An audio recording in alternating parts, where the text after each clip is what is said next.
Hey there, and welcome to Crime for Sleep.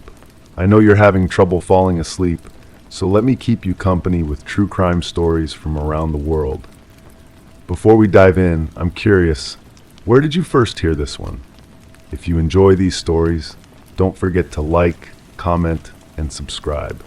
Now get comfortable, and let's get into tonight's case. Story 1. I assured them I hadn't touched anything. The room was dim, shadows from the lampshade casting uncertain shapes on the walls. My shoes left a trail in the fine dust that had settled long before any of us arrived. The air was thick, tinged with the aroma of spilled wine, faint but unmistakable. Each step I took seemed to echo longer than it should, ricocheting off the barren walls. The desk's surface was smooth, too smooth, as if recently wiped clean except for the one sticky spot I couldn't ignore. My fingertips itched with the memory of what they'd found. A clock ticked unevenly behind me, whispering doubts. I didn't mention the drawer that gaped open, nor the smudges that didn't align, but the impression of my palm was still warm on the wood. The detective's pen scratched against her notepad with mechanical precision. She asked me to repeat what I'd seen when I first entered. I told her about the overturned chair, the scattered papers, the way the curtains hung askew as if someone had brushed against them in haste. But I didn't tell her about the photograph tucked beneath the blotter, its corner visible like a secret begging to be discovered. My statement felt hollow even as I spoke it. The words arranged themselves in neat, logical sequences that bore little resemblance to the chaos I'd actually experienced. How could I explain the way the silence had weight, pressing against my eardrums until I thought they might burst? How could I describe the certainty that someone had been watching me from the doorway, even though I never turned to look? She asked if I knew the victim well. I hesitated. We'd worked in the same building for months, shared the same elevator, nodded politely in the hallway, but knowing someone and understanding them are different territories entirely.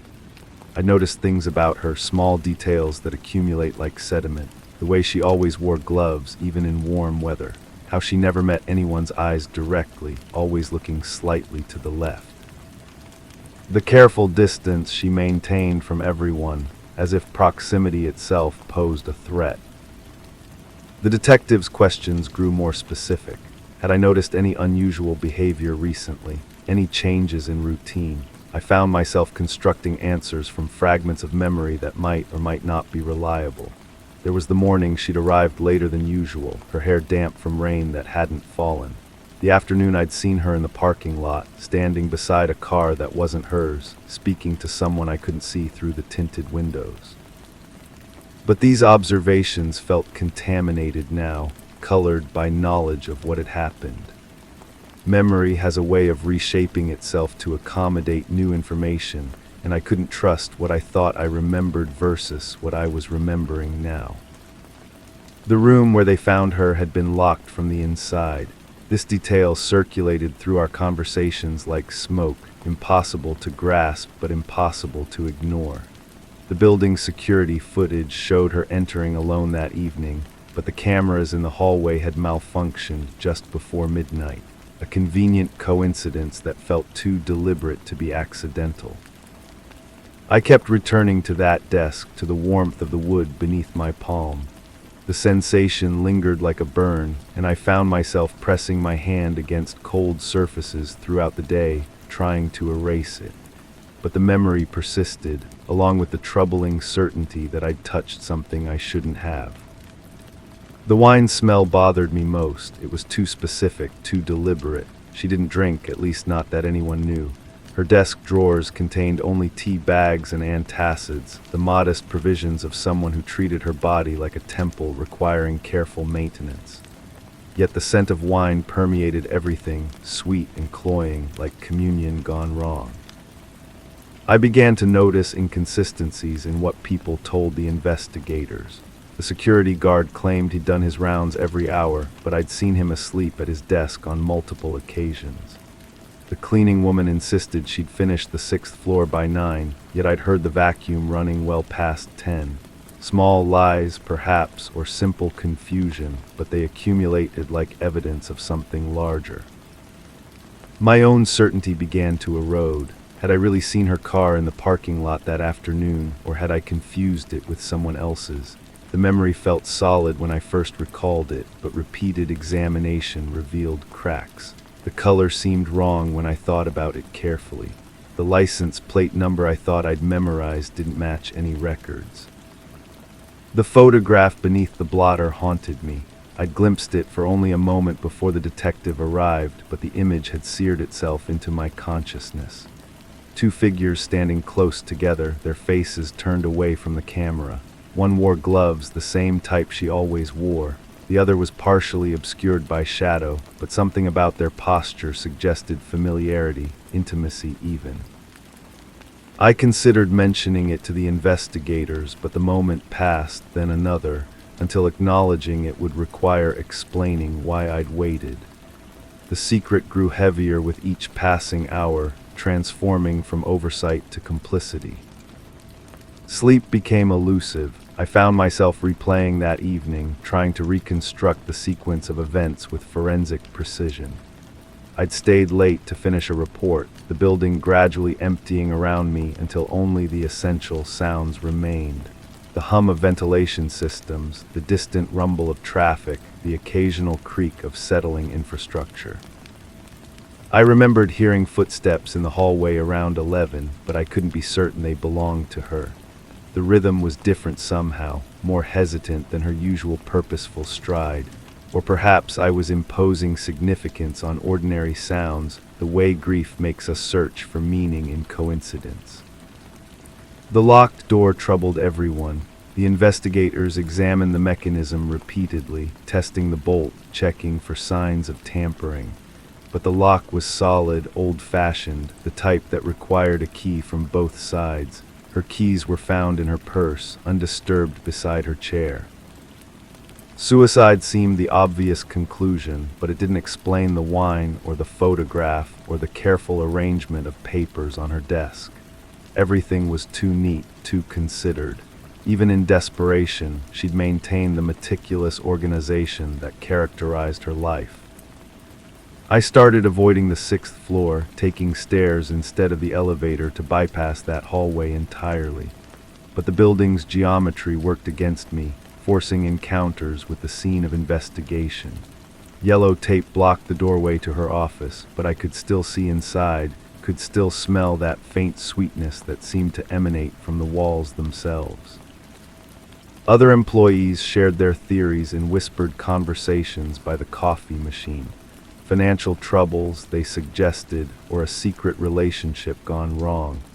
Someone mentioned seeing her with a man at a restaurant across town, but the details were vague, third-hand information that might have been wishful thinking disguised as insight.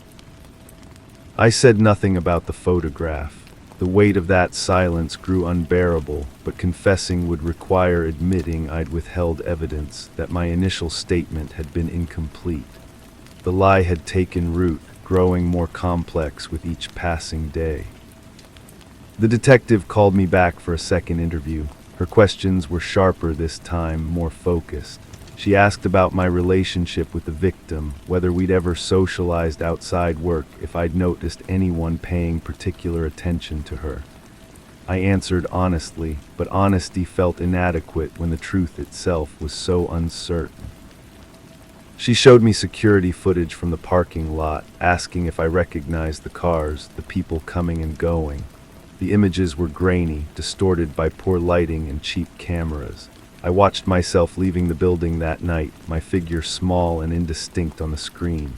But there was something wrong with the timestamp, a gap that didn't align with my memory of events. The investigation stalled. Without clear evidence of foul play, the case drifted toward an inevitable conclusion.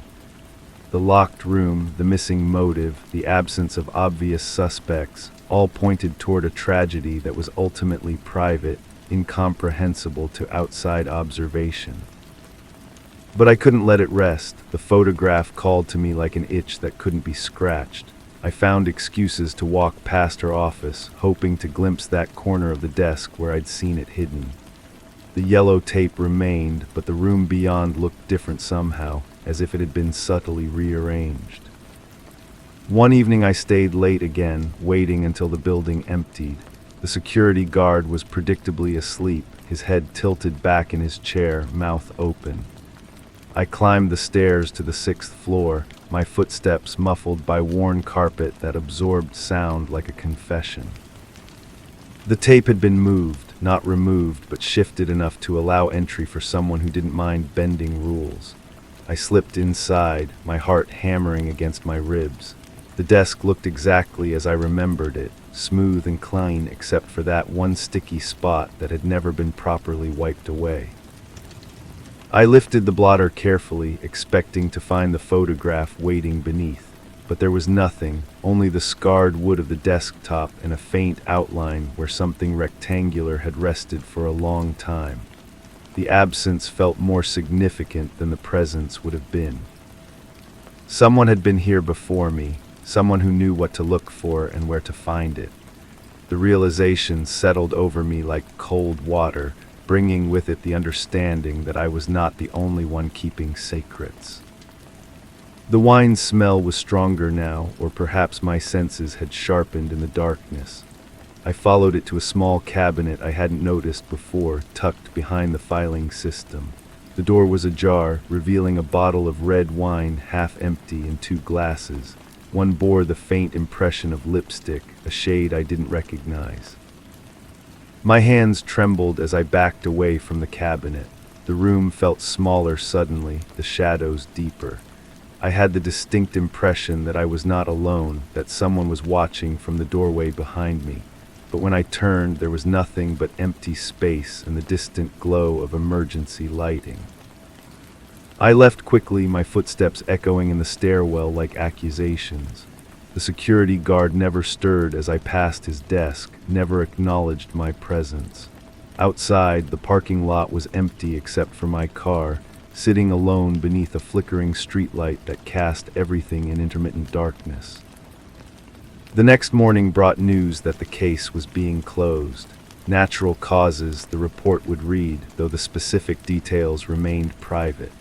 The building management sent around a memo about grief counseling and the importance of workplace mental health. Her office would be cleaned out, her belongings returned to family members who lived far away and had never visited. But I knew the truth was more complicated than the official version would suggest. The photograph, the wine, the careful staging of the scene, all pointed to a narrative that would never be officially acknowledged. Someone had been with her that night, someone who had reasons to ensure their presence remained secret. I found myself studying my colleagues with new attention, looking for signs of guilt or knowledge they couldn't quite conceal. The way someone avoided eye contact during meetings or laughed too loudly at inappropriate moments, small tells that might indicate a larger deception. The building felt different now, charged with unspoken secrets. Conversations stopped when I approached, resumed when I passed. I couldn't tell if this was paranoia or perception, whether I was seeing patterns that didn't exist or finally recognizing ones that had always been there. My palms still retained the memory of that warm wood, that moment of contact with something I should never have touched. The sensation had become a constant companion, a reminder that some truths are too dangerous to speak aloud. I carry it with me still, that knowledge of what I found and what I lost, what I said and what I kept hidden. The official story stands unchallenged, but late at night, when the building settles into its familiar creaks and sighs, I wonder about the person in that photograph, the one whose face remained hidden in shadow. I wonder if they think about that evening too, if they remember the taste of wine and the weight of secrets, the careful choreography of deception. Sometimes I catch myself pressing my palm against my desk, feeling for warmth that isn't there, searching for evidence of contact that exists only in memory. The impression fades a little more each day, but it never disappears entirely. Some marks run too deep to erase, some truths too complex to untangle. The case is closed, but the questions remain open, suspended in the space between what we know and what we can prove, between what happened and what we're willing to admit. In that space, all possibilities coexist, all secrets remain viable, all guilt remains unassigned. And my palm grows cold against the wood, but the memory of warmth persists, like evidence of a crime that was never committed, or never discovered, or never quite finished. Story 2. The sun dipped behind a veil of clouds, casting a muted glow across the living room. The air was thick with the scent of fresh varnish, as if the wooden floor had just been polished for the first time in years. But the stillness was unnerving. The only sound was the gentle tick of a distant metronome, counting time like a heartbeat. Everything appeared meticulously arranged except for the corner bookshelf, slightly ajar, revealing an empty void behind the rows of neatly stacked books. As I stepped closer, the air shifted, a chill prickling my skin, and I knew I wasn't alone in the quiet. I had always wondered what lay behind those books. The question had been growing inside me for weeks, maybe longer. There's something about a house that settles into your bones, something that whispers of secrets kept in plain sight. The bookshelf had been moved, not dramatically, just enough to create that narrow gap, that slice of darkness that seemed to breathe with its own rhythm. The metronome continued its patient counting from somewhere deeper in the house. I couldn't recall when it had started, only that it had become part of the silence, marking moments that felt suspended between certainty and doubt. The varnish smell was stronger now, almost medicinal, coating the back of my throat with each careful breath. When did the suspicion first take root? Perhaps it was the way footsteps echoed differently in certain rooms, or how conversations seemed to pause mid-sentence when I entered. The house itself had become a participant in something I couldn't quite name. Each morning brought the same arrangement of furniture, the same careful positioning of objects, yet something always felt slightly displaced, as if the night had rearranged invisible boundaries. The bookshelf had been perfectly aligned before. I remember running my fingers along its edge, noting how flush it sat against the wall. The books themselves were an odd collection, titles I'd never seen anyone read, spines that seemed too pristine for genuine use. They felt more like props in a stage set, carefully chosen for their appearance rather than their content. Behind that gap, the darkness seemed deeper than it should have been. The wall couldn't extend that far back, yet the void suggested something more substantial than mere space between studs and plaster. I pressed my ear to the opening, listening for sounds that might explain the displacement, but found only the echo of my own breathing and that persistent metronome, now seeming to come from multiple directions at once. The varnish scent grew stronger as evening approached. Someone had been working while I was away, refreshing surfaces that already gleamed with recent attention. The care was almost obsessive, each board treated as if it held particular significance. I found myself wondering who had access, who moved through these rooms with such deliberate precision. There were other signs, subtle rearrangements that spoke of presence without announcement. A chair positioned at a slightly different angle, a lamp shade turned just enough to alter the pattern of shadows on the wall. These weren't random changes, but seemed purposeful, as if someone were fine-tuning the atmosphere for reasons I couldn't grasp. The metronome's rhythm had become hypnotic, drawing my attention deeper into the house's quiet mysteries. I followed the sound through hallways that seemed longer than they had been, past doorways that framed rooms I thought I knew but now appeared somehow altered. The lighting was different, softer, as if filtered through layers of intention I couldn't penetrate. In the kitchen, I found evidence of recent activity, not obvious signs, nothing as crude as dirty dishes or crumbs on the counter, but subtler indications. The coffee maker was positioned differently on its tray. The dish towel hung with a precision that suggested fresh folding. The refrigerator hummed with a contentment that spoke of recent opening and closing. Someone had been here, moving through my space with an intimacy that suggested familiarity. They knew where things belonged, how to maintain the appearance of undisturbed order while leaving traces of their presence for those who knew how to look. The realization settled over me like a second skin, uncomfortable but somehow expected.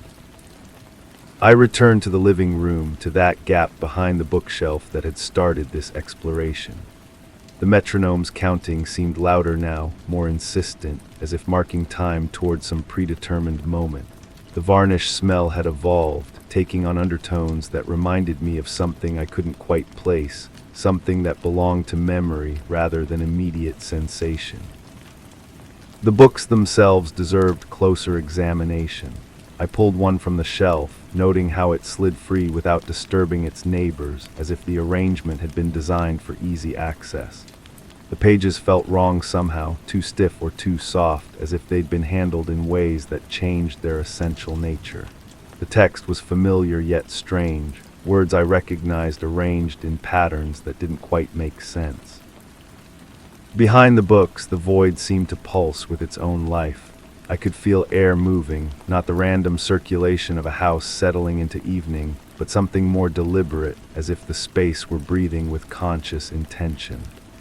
The darkness wasn't empty but full of possibility, pregnant with explanations that remained just out of reach. The metronome stopped. The silence that followed was profound, not merely the absence of sound but the presence of waiting. The house held its breath, and I found myself holding mine as well, listening for whatever would fill the void left by that steady counting. Nothing came, yet everything felt different, as if the cessation of rhythm had shifted the fundamental nature of the space around me. I replaced the book, noting how it settled into its designated position with practiced ease. The gap behind the shelf remained, that narrow window into uncertainty that had drawn me into this exploration. The varnish smell was fading now, leaving behind only the memory of recent care and attention, of hands that had worked these surfaces with purposes I could only imagine. The sun had disappeared completely, leaving the room bathed in the artificial glow of carefully positioned lamps. The arrangement of light and shadow felt intentional, designed to create specific moods and conceal particular details. I found myself wondering how long this choreography had been in place, how many evenings I'd moved through these patterns without recognizing their deliberate nature. Standing before the bookshelf, I could feel the presence more clearly now, not threatening exactly, but undeniably there, watching from the spaces between certainty and doubt. The gap seemed to widen as I stared into it, revealing depths that shouldn't have existed in the architecture of a conventional wall. The darkness breathed with patient rhythm, waiting for recognition or acknowledgement, or perhaps simply acceptance. The metronome resumed its counting, softer now but somehow more present, as if it had moved closer while the silence held sway. The sound seemed to come from behind the books, from that void that defied reasonable explanation, marking time in a space that existed parallel to the one I thought I understood. I reached toward the gap, my fingers probing the edges of what should have been solid wall.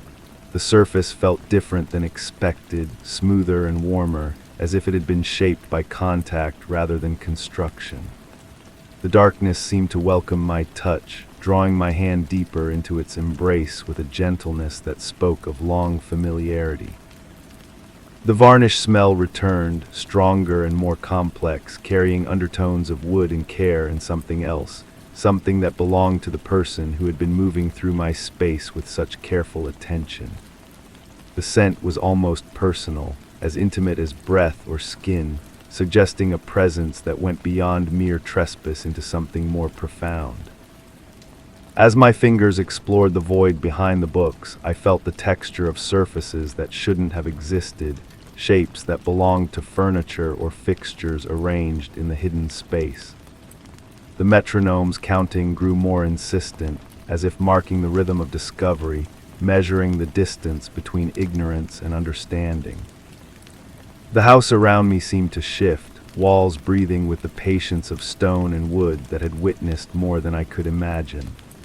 The careful arrangements, the subtle displacements, the persistent scent of fresh varnish, all of it suddenly felt like preparation for this moment, this recognition of presence that had been waiting for acknowledgement. I withdrew my hand from the gap, but the sensation lingered, the memory of contact with something that existed in the spaces between what I thought I knew and what actually was.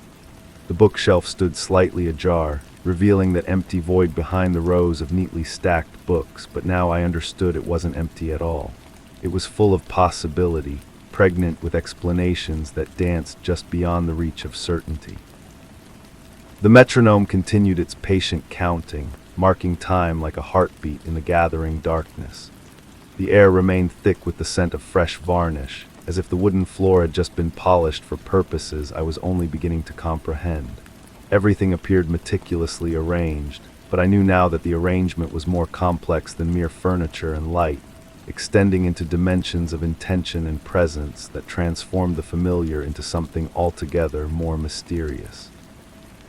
As I stepped back from the bookshelf, the air shifted, that same chill prickling my skin, and I understood with absolute clarity that I had never been alone in the quiet. The presence had been there all along, patient and careful, waiting for the moment when recognition would bridge the gap between solitude and company, between the house as I had known it and the house as it actually was. Story 3. The door clicked shut, but the echo whispered back out of sync. A step forward felt like 3 in reverse, each footfall trailing an indecipherable rhythm. Dust hung in the air as if suspended, coating surfaces that had been clear seconds before. The walls shifted slightly, the paint patterns bending and folding like a deck of cards shuffled by unseen hands. I glanced at the mantel. The clock hands paused at a time that felt just out of reach, a time I swear I had already lived today. A draft slipped through the seams of reality, wrapping around my spine, pulling me toward a conclusion not yet formed. The calendar turned, the date remained the same. The brass doorknob felt warm against my palm, though no sunlight had touched it for hours. Its surface bore the faint impressions of countless fingers, each grip leaving an invisible story. I remembered polishing it just yesterday, the metal gleaming like a mirror, yet now it carried tarnish that seemed to have accumulated over decades. My reflection in its curve appeared distorted, features stretched and compressed into something I barely recognized. The warmth pulsed with a rhythm that matched my heartbeat, as if the metal had absorbed the life force of everyone who had ever turned it. When I finally released my grip, the heat lingered on my skin like a brand. The hardwood floor beneath my feet told a different story with each board. Some creaked with the familiar complaints of age, while others remained silent despite bearing the same weight. The grain patterns seemed to shift when I wasn't looking directly at them, swirling into shapes that reminded me of faces I couldn't quite place. A particular knot in the wood near the threshold caught my attention, dark and perfectly round, like an eye watching from below. I could have sworn it had been closer to the wall before, but memory plays tricks in spaces that feel alive. My footsteps created a percussion that echoed strangely, as if the house were much larger than its actual dimensions. The living room window framed a view that changed depending on the angle of approach. From the doorway I could see the neighbor's fence, painted white and pristine. 3 steps closer, and the fence appeared weathered, its paint peeling in long strips that curled toward the ground like reaching fingers. The tree beyond cast shadows that moved independently of any breeze, creating patterns on the glass that resembled writing in a language I'd never learned but somehow understood. The curtains hung motionless, yet I felt the distinct sensation of being observed from outside. When I pressed my face to the glass, my breath fogged the surface, revealing fingerprints that weren't mine pressed against the exterior. The coffee table held objects arranged with deliberate precision, though I couldn't remember placing them there. A magazine lay open to an article about memory disorders, its pages yellowed at the edges despite being delivered fresh that morning. The bookmark, a thin slip of paper with nothing written on it, marked a page I'd never read, yet the words felt familiar as my eyes scanned the text. A coffee cup sat beside it, still warm, containing liquid that had gone cold hours ago. The contradiction made my stomach tighten. Steam rose from the surface in spirals that spelled out shapes I didn't want to interpret. The photograph on the side table captured a moment I couldn't place in my timeline. The faces smiled back at me with expressions I recognized but couldn't connect to specific memories. The clothing suggested a season that didn't match the weather outside, and the background showed a location that felt both foreign and intimately familiar. The frame itself seemed to shift between silver and gold depending on the light, creating an unsettling sense that multiple realities were occupying the same space. When I picked it up for a closer look, the glass felt ice cold, and my reflection appeared superimposed over the captured faces like a ghost haunting its own past. The bookshelf stood against the far wall, its contents organized in a system that defied logic. Books I'd never purchased sat spine to spine with volumes I'd owned for years. The titles seemed to rearrange themselves when I wasn't paying attention, creating new narratives from their juxtaposition. One particular book, bound in deep red leather, drew my attention repeatedly. Its title remained illegible no matter how closely I examined it, the letters shifting like smoke. When I pulled it from the shelf, it fell open to a page that contained my own handwriting, describing events I had no memory of recording. The ink appeared fresh, still wet to the touch. The fireplace dominated the room with its cold, empty mouth. Ashes from the last fire had been cleaned away, yet I could still smell smoke clinging to the brick. The mantelpiece displayed a collection of items that seemed to multiply each time I looked away. Candles that had never been lit showed signs of burning. A small ceramic figurine faced a different direction every time I noticed it, as if it were slowly turning to watch me move through the room. The mirror above reflected everything accurately except my own image, which appeared slightly delayed, following my movements like an echo made visible. The carpet beneath the coffee table bore stains that formed patterns too deliberate to be accidental. The colors had faded in some places while remaining vibrant in others, creating a map of sorts across the floor. I found myself tracing the shapes with my eyes, following pathways that led to corners where shadows gathered more densely than physics should allow.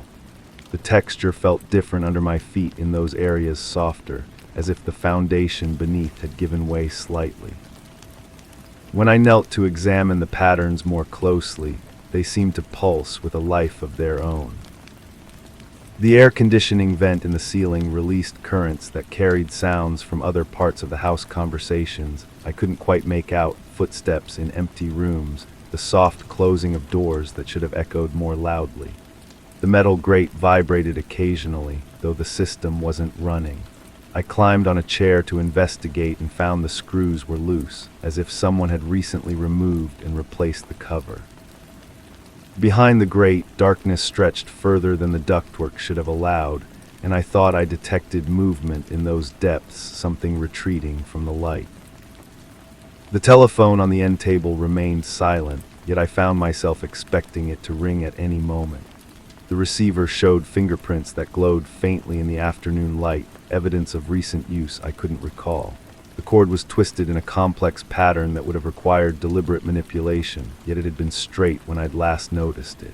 When I lifted the handset to check for a dial tone, I heard instead a soft breathing that matched my own rhythm perfectly. The sound continued even when I held my breath, creating a disturbing harmony that made my skin crawl. The light switch by the door bore scratches around its edges, as if it had been operated frantically or with unsteady hands. The plastic plate was slightly askew, revealing gaps where darkness seemed to seep through. When I adjusted it, the entire wall felt insubstantial, as if it were merely a facade hiding something larger behind it. The switch itself offered unusual resistance when I tested it, clicking with a sound that was both too sharp and too muffled. The overhead light responded with a slight delay, and its illumination cast shadows that fell in the wrong directions. The couch cushions held impressions that didn't match my body shape or weight. The fabric was warm in spots where no one had been sitting, and cool where I had just risen. One cushion bore a slight depression in the exact center, perfectly round and deep enough to suggest someone had been sitting there for hours. When I pressed my hand into the space, it felt like pushing against something solid yet invisible. The impression remained long after I removed my hand, slowly returning to its original shape with the deliberate patience of memory foam that remembered someone else. The remote control for the television lay where I'd left it, yet its batteries had drained completely despite being new. The plastic casing felt warm, as if it had been in constant use, and several buttons showed wear patterns that suggested frequent pressing of channels I never watched. When I replaced the batteries, the device immediately began cycling through stations on its own, pausing briefly on programs that featured people who looked disturbingly familiar.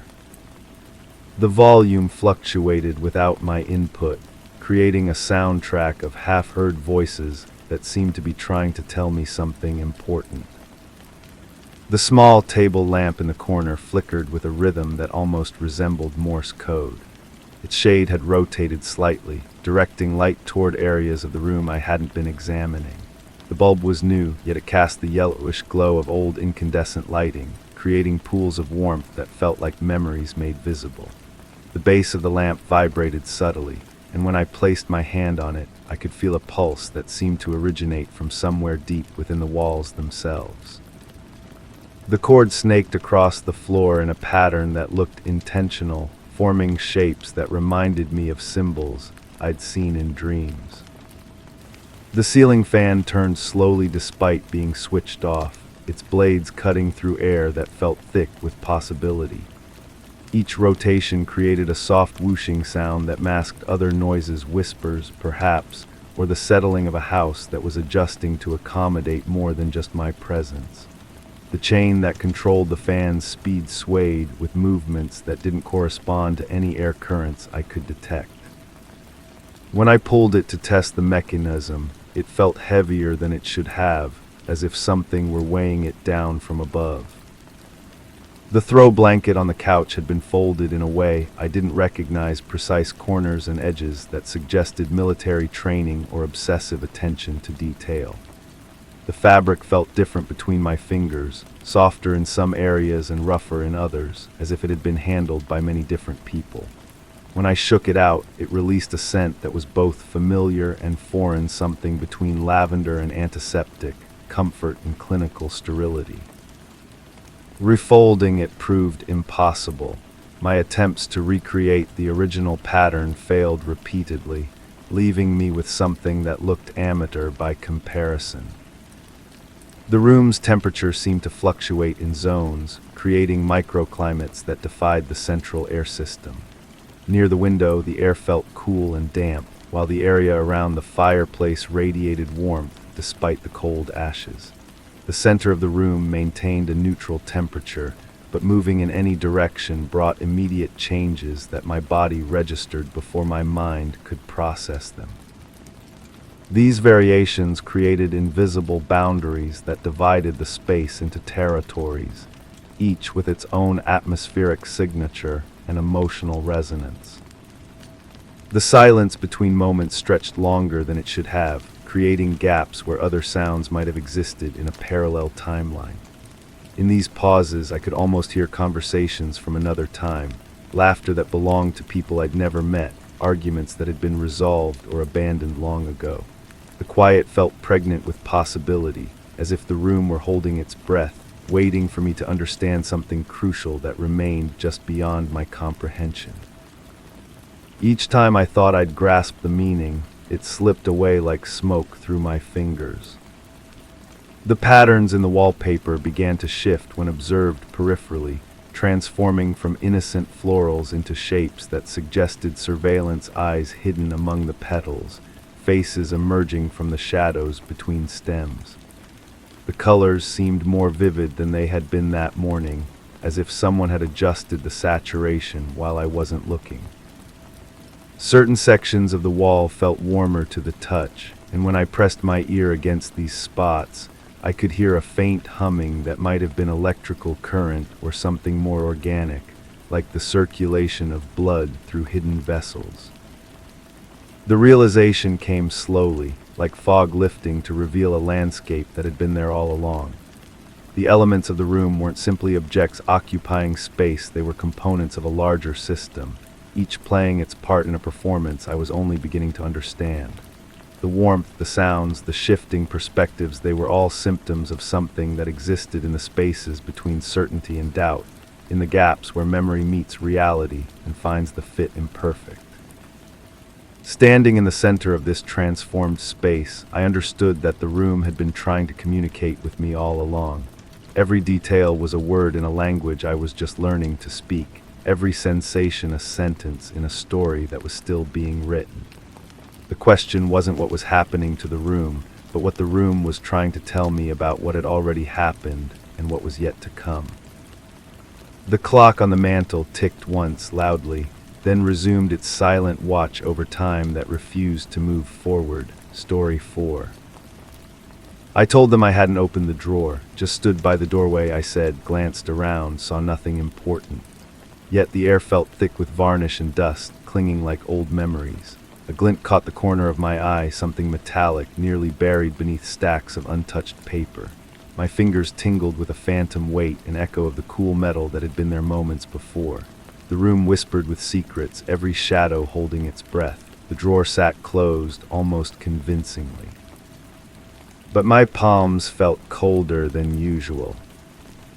The coldness started before that afternoon, though I can't pinpoint when. Maybe it was the way the floorboards creaked in sequence, like someone following my footsteps through the house. Or how the coffee cup appeared in the sink, still warm when I was certain I'd left it on the kitchen counter. These things accumulate, don't they? Small disturbances that collect in the corners of your consciousness like lint. I remember running my hand along the banister, feeling the worn groove where countless palms had gripped the wood. The house held impressions of everyone who'd lived there, layers of touch and breath and intention. Sometimes I wondered if I was adding my own mark or simply following the path carved by someone else's obsession. The metallic object haunts me still, not because of what it was, but because of how natural it felt in my palm, like returning a key to its lock or a pen to its proper place between specific fingers. The weight distributed itself across my hand as if my grip had been molded around its edges. I can still feel the slight ridges, the way the surface warmed under my touch. But I'm getting ahead of myself. The suspicion began with sounds, not objects. Footsteps in the hallway outside my bedroom, always stopping just before reaching my door. The soft whisper of papers being shuffled in the study below. Water running in the kitchen sink at hours when I lay motionless in bed, counting my own heartbeats to stay anchored to something real. I started leaving small tests, a book placed at a particular angle on the coffee table, a magazine folded to a specific page, breadcrumbs of my own making, scattered through the house to catch whatever presence moved through these rooms when I wasn't watching, or when I was watching but from the wrong angle. The results were inconclusive. The book would be straightened, but perhaps I'd done that myself without remembering. The magazine would be closed, but maybe a draft from the heating vent had disturbed it. Memory plays tricks when you're looking for patterns that may not exist. Every coincidence becomes evidence. Every ordinary moment carries weight. I began photographing the rooms before leaving the house, not the obvious things, but the subtle arrangements. The way shadows fell across the carpet at a particular hour, the position of cushions on the sofa, the exact angle of the desk lamp in the study. When I returned, I would compare reality to the frozen moments captured in my phone, searching for discrepancies that might reveal an intruder's presence.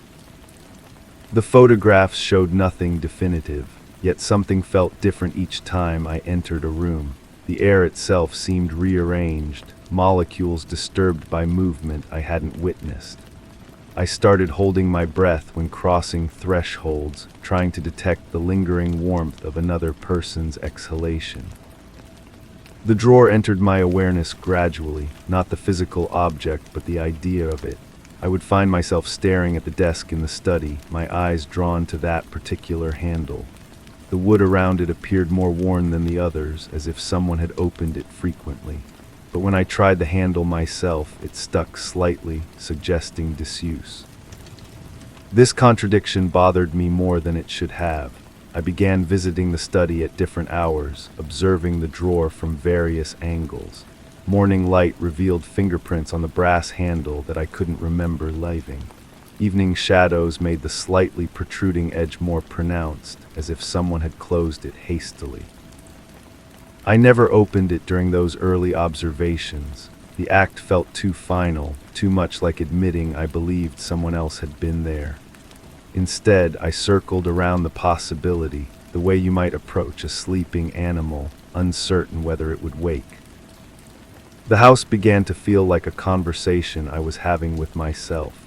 Each small change I noticed could be explained by my own forgetfulness, my own unconscious actions. Yet the accumulation of these incidents created a narrative that felt larger than my individual memory lapses. Someone was responding to my presence, adjusting their behavior to mirror my routines. I started varying my schedule, leaving at unexpected times, returning through different entrances. If someone was sharing this space, I wanted to catch them in the act of existing, but the house adapted to my changes with uncanny precision. The disturbances shifted to match my new patterns, always staying one step ahead of my surveillance. The metallic object appeared on a Tuesday, though I didn't notice it immediately. I was focused on the papers scattered across the desk surface, looking for evidence that someone had been reading through my documents. Bank statements, insurance forms, correspondence with lawyers about the estate. Nothing particularly sensitive, but the kind of information that reveals the shape of a life. When I finally saw the glint beneath the papers, my first instinct was recognition rather than surprise. As if I'd been expecting to find something there, and this particular object fulfilled that expectation perfectly. I lifted the papers carefully, revealing the metallic surface inch by inch, savoring the moment of discovery. It was smaller than I'd anticipated, yet heavier. The kind of weight that suggests density, importance, purpose. I picked it up without hesitation, my fingers finding their proper position automatically. The surface was neither warm nor cold, but seemed to match my body temperature exactly, as if it had been waiting for my touch. I held it for several minutes, turning it over in my palm, feeling its edges and contours. There was something familiar about its shape, though I couldn't place the memory, like recognizing a face you've seen in dreams or hearing a melody you've hummed without knowing its source. The drawer remained closed throughout this examination. I was so focused on the object itself that I forgot to wonder how it had arrived on the desk. Only later, when I was replacing the papers in their original positions, did I notice that the drawer sat slightly ajar. Not enough to be obvious, but sufficient to suggest recent opening. I should have looked inside then. The logical next step would have been to pull the drawer open to see what else might be hidden there, but something held me back. Perhaps the fear that I would find it empty, which would raise questions about where the metallic object had been stored. Or perhaps the fear that I would find it full, which would confirm that someone else had been using this space. Instead, I pushed the drawer firmly closed and left the study.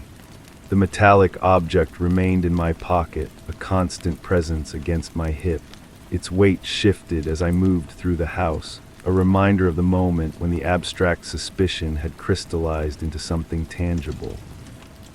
I began carrying it everywhere, not consciously at first, but I would reach into my pocket and find it there, as if my hand knew where to look. The sensation became comforting, a physical anchor in a house that seemed to shift around me when I wasn't paying attention. The object's presence changed my relationship with the space. I moved more quietly, more deliberately, as if I were the intruder now. My footsteps sounded different on the floorboards, more purposeful. I caught myself listening for responses, for echoes of movement in other rooms. But the house had grown silent. The mysterious sounds that had driven my initial suspicion seemed to have stopped. No more footsteps in the hallway, no more papers rustling in empty rooms. The sudden quiet was more unsettling than the disturbances had been. At least the sounds had suggested a presence, a logic behind the changes I noticed. Silence suggested absence, but absence of what? I started opening the drawer regularly, compulsively. Each time I found it empty except for a few paper clips and rubber bands, the detritus of an office long abandoned. but the drawer's interior showed signs of recent use. The dust patterns were disturbed, and the bottom showed faint impressions where objects had rested. I began measuring these impressions, tracing their outlines with my finger. Some were rectangular, like books or boxes. Others were circular, suggesting containers or tools. One impression matched the metallic object perfectly, confirming what I already knew but hadn't wanted to admit.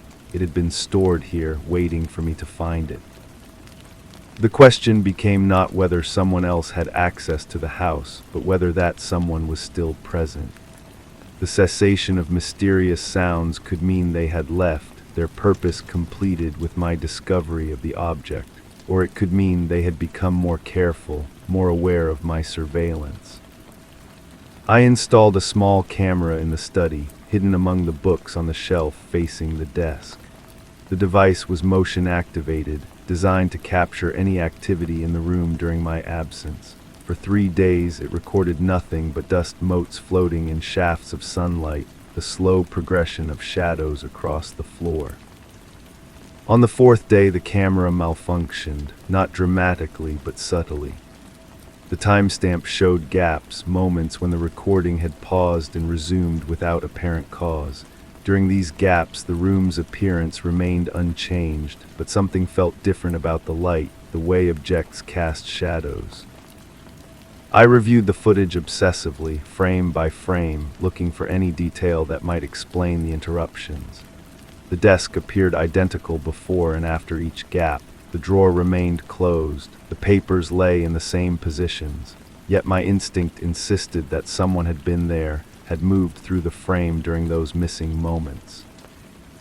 The metallic object grew warmer in my pocket as I watched the footage. Not uncomfortably warm, but noticeably different from its usual neutral temperature. I took it out and placed it on the desk, directly in the spot where I'd originally found it.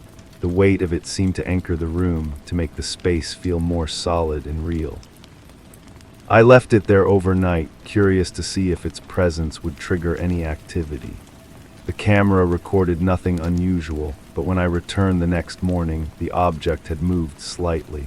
Not dramatically, just shifted a few inches to the right, as if someone had picked it up and replaced it imprecisely.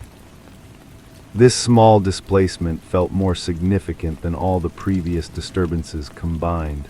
It suggested not just presence, but interaction.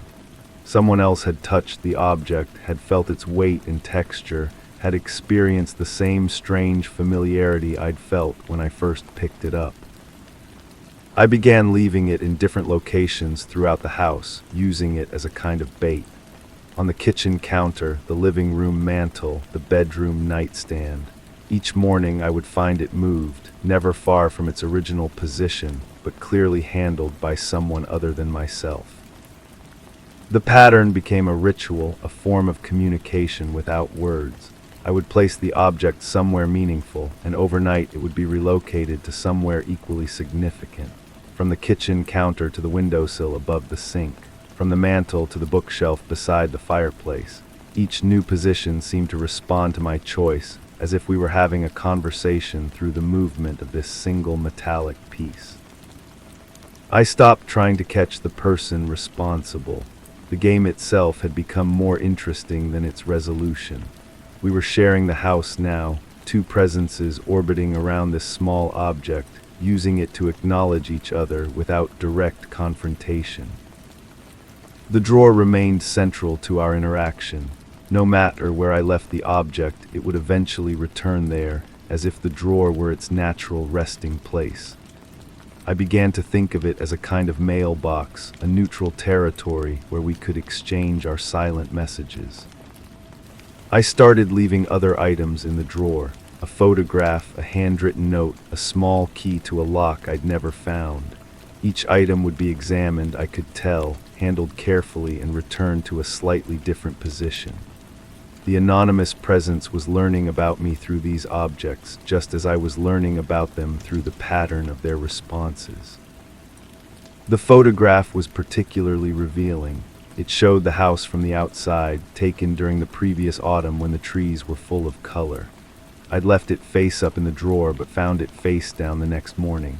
When I turned it over, I noticed fingerprints on the glossy surface that weren't mine. Larger prints, suggesting adult hands, but with a delicate touch that spoke of careful consideration. The note I'd left was a simple question, "Who are you?" written in pencil on a small piece of paper, folded once. When I retrieved it, the paper had been unfolded and refolded differently, and below my question, in handwriting I didn't recognize, was a single word: forgotten. This response changed everything. The presence wasn't just sharing my space, but communicating directly, answering my questions with questions of their own. Forgotten could mean they had been forgotten by others, or that they had forgotten something themselves, or that forgetting was the nature of our interaction. I wrote back, "What have you forgotten?" and left the note in the drawer overnight. The response came in the form of the metallic object, which I found the next morning placed on top of the note. The message seemed to be that the object itself was connected to whatever had been forgotten, that it held the answer to my question. I began researching the house's history, looking for clues about who might have lived here before, who might have left the metallic object behind. The records were incomplete, full of gaps and inconsistencies that made it difficult to construct a clear timeline of ownership and occupancy. But patterns emerged. The house had been sold several times over the past decades, often after brief periods of ownership. Previous residents had left suddenly, without forwarding addresses, leaving behind personal belongings that subsequent owners had disposed of or stored away. The drawer, I realized, might contain the remnants of these abandoned lives, objects too small or insignificant to be worth removing, but too personal to be thrown away by strangers. The metallic piece might be one of many such items, physical memories of people who had moved through this space and left traces of their presence behind. This possibility made my interaction with the anonymous presence feel different. Instead of communicating with an intruder, I might be responding to the echo of someone who had once belonged here, someone whose connection to the house was stronger and older than my own. I began leaving the metallic object in places where it might trigger specific memories. On the windowsill where morning light would catch its surface.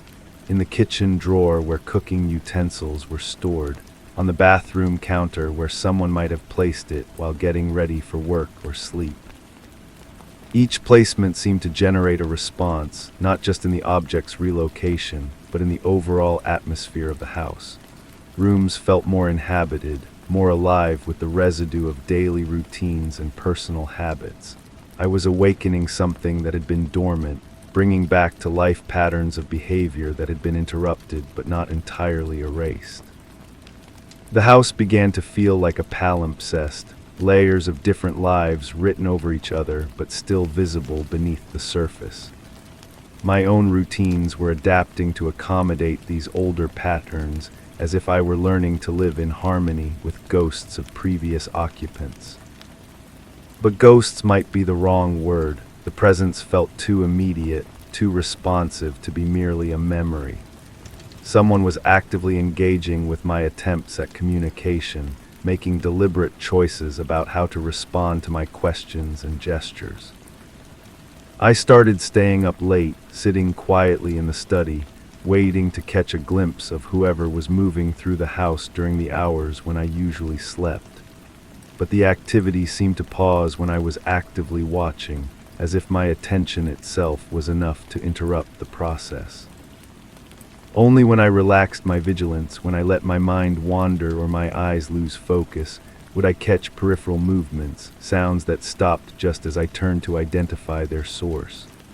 The presence was shy, perhaps, or respectful of my space, unwilling to reveal itself fully while I was actively seeking it.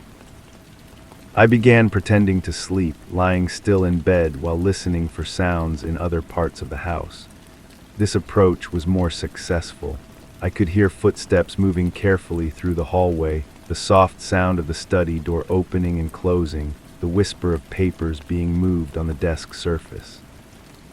But I never left my bed to investigate. Something about the careful quietness of these sounds made me reluctant to interrupt them. Whoever was moving through the house was being considerate of my rest, trying not to disturb me while going about their business. It seemed only fair to extend the same courtesy. The metallic object became our primary means of communication. I would pose questions by placing it in locations that suggested specific inquiries, and receive answers through its relocation to spots that provided context or clarification. When I placed it on a map spread across the kitchen table, it was moved to a location several states away, suggesting that the presence had connections to other places, other times. When I left it beside a calendar, it was relocated to sit on top of a particular date, though the significance of that date remained unclear to me. These exchanges created a sense of intimacy that surprised me. I was learning about someone's life through the accumulation of small gestures and preferences, the way you might come to know a neighbor through observing their daily routines from a distance. But I was also revealing myself through the same process. My choice of questions, the locations where I placed the object, the items I left in the drawer, all of these communicated information about my interests, my fears, my understanding of our situation. We were becoming known to each other without ever meeting directly, building a relationship based on inference and interpretation rather than conversation and explanation. It was perhaps the most honest form of communication I'd ever experienced, stripped of the usual social conventions that can obscure as much as they reveal. The drawer remained our central meeting place, the neutral ground where our most direct exchanges occurred. I began to think of it as sacred space, a small altar where we left offerings for each other, tokens of attention and curiosity. I would approach it with a sense of ceremony, aware that I was participating in something larger than my individual curiosity. The act of opening the drawer had become a ritual, a moment of connection with whatever presence shared this space with me. But rituals can become compulsions, and I found myself opening the drawer multiple times throughout the day, checking for new messages, new arrangements of objects, new signs of the ongoing conversation we were having through the movement of small things. The metallic object always returned there eventually, no matter where else our exchanges might lead it temporarily. The drawer was its home, its point of origin, the place where it belonged, and increasingly I felt that I belonged there too, that my own sense of place in the house was anchored to this small space and the mysterious communication it facilitated. I told them I hadn't opened the drawer, but that was only technically true. I had opened it many times, but never in the way they meant, never as an invasion or a violation. Always as a participant in something that had been offered to me, something that required my engagement to continue existing. The metallic object sits there now, waiting for the next exchange, the next question, the next gesture of curiosity or recognition. My palms still feel colder than usual when I approach the desk, not from fear but from anticipation, from the electric possibility of connection across whatever distance or difference separates me from the presence that shares this space. The air still feels thick with varnish and dust, clinging like old memories, but now those memories include my own. The room no longer whispers with secrets, but hums with the ongoing conversation we've built together, one small displacement at a time. The drawer sits closed, but not convincingly anymore. It holds too much meaning now to pretend indifference. And my fingers still tingle with phantom weight, the echo of cool metal that has become as familiar as my own pulse, as necessary as breath. The glint catches my eye again, that same metallic gleam, but now it feels like recognition, like coming home to something that was always meant to be found. Story 5. My fingers brushed against the smooth wood, feeling a warmth that seemed out of place in the cool room. Dust floated lazily in the air, visible only when caught by a stray ray of morning light filtering through drawn curtains.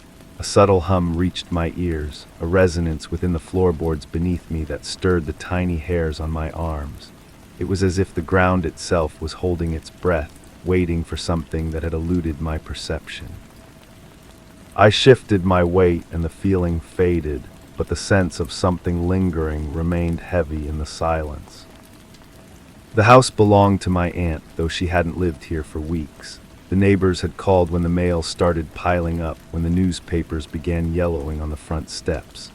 I was the closest relative, the one with the spare key, the one who knew where she kept her important papers.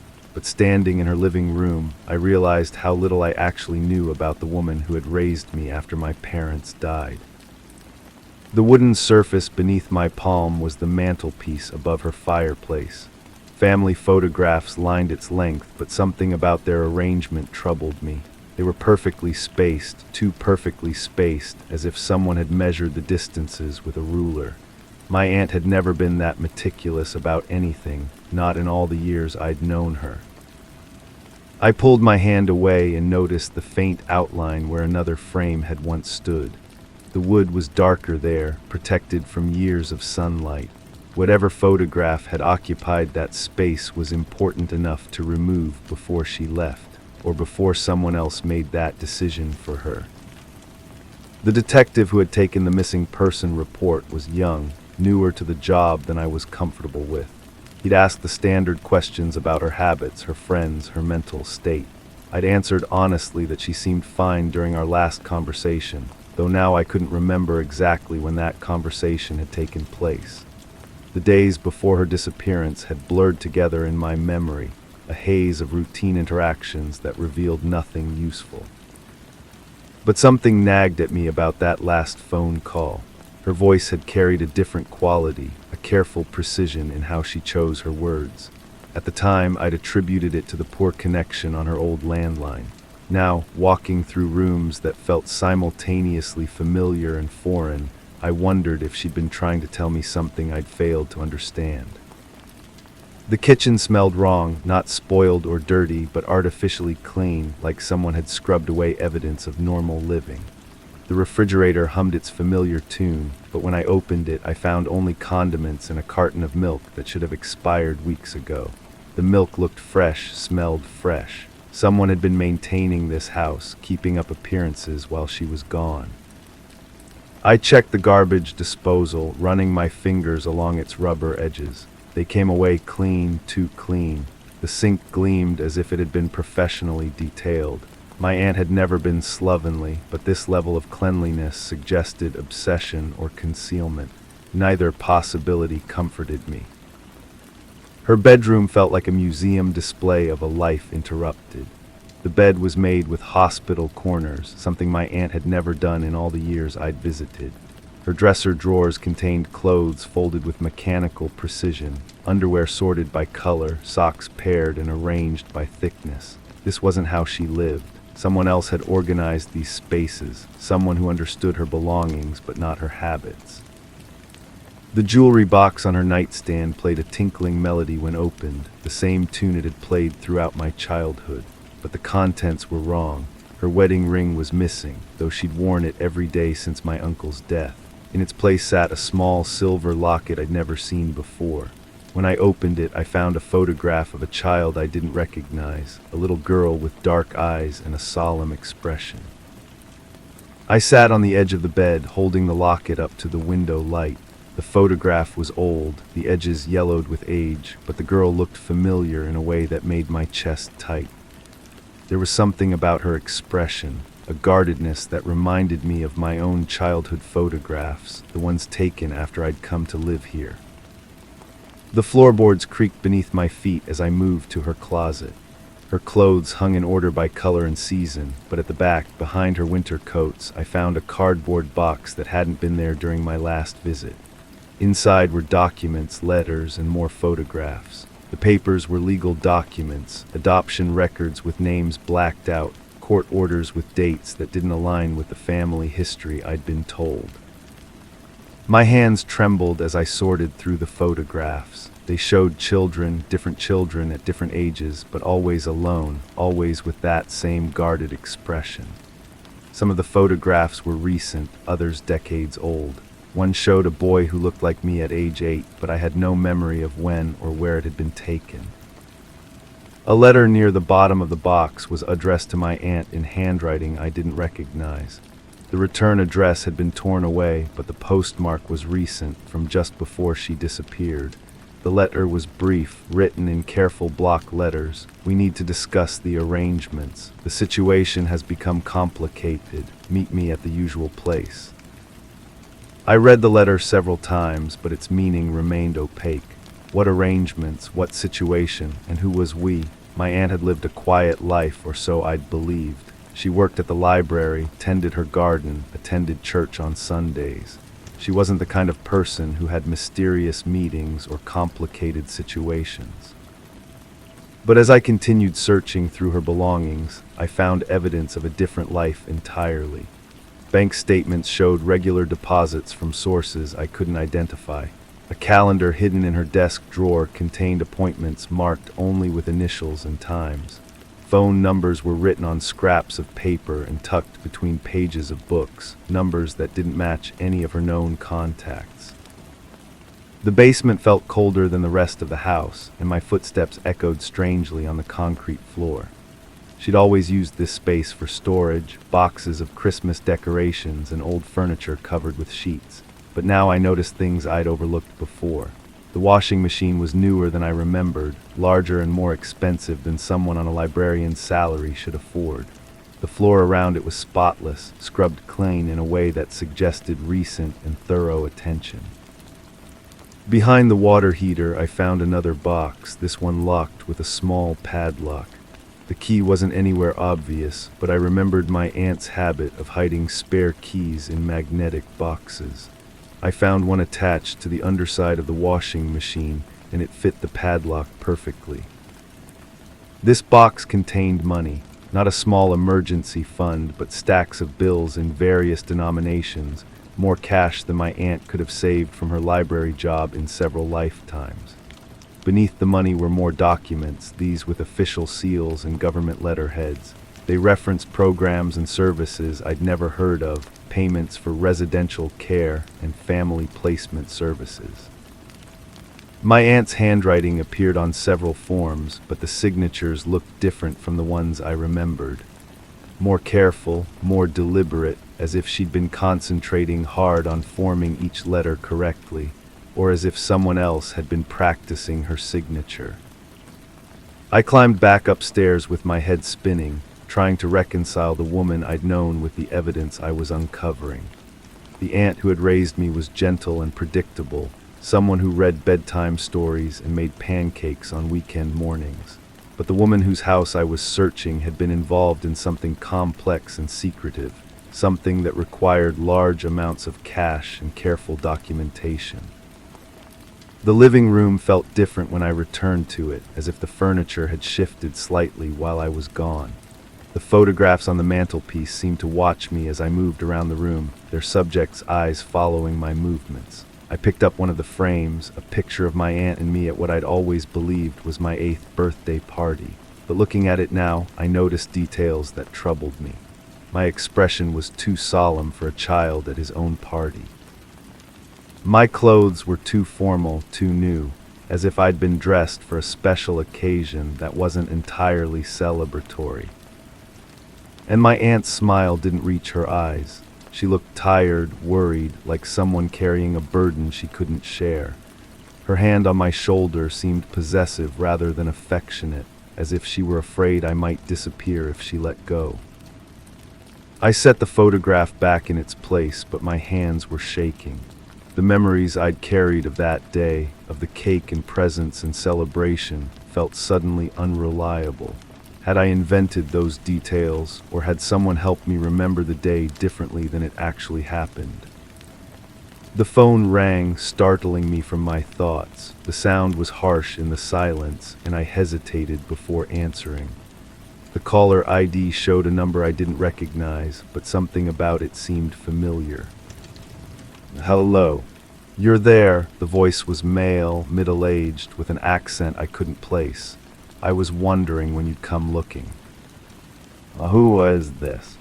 Someone who knew your aunt well, someone who's been waiting for you to find the boxes. My mouth went dry. What do you know about my aunt? Where is she? That's complicated. She's safe for now, but there are people who need to know what you've discovered. People who have been very patient, but whose patience has limits. I don't understand. You will check the kitchen again. Look in the freezer behind the ice cream containers. There's something there she wanted you to find. The line went dead before I could ask more questions. I stood holding the phone, listening to the dial tone, trying to process what had just happened.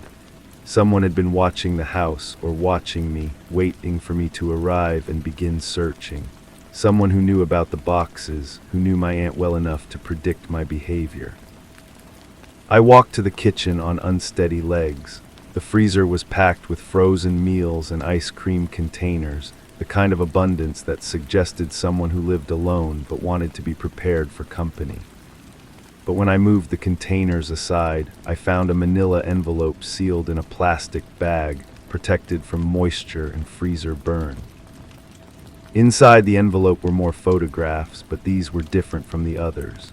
They showed children with adults, families that looked happy and normal on the surface, but something about the compositions bothered me.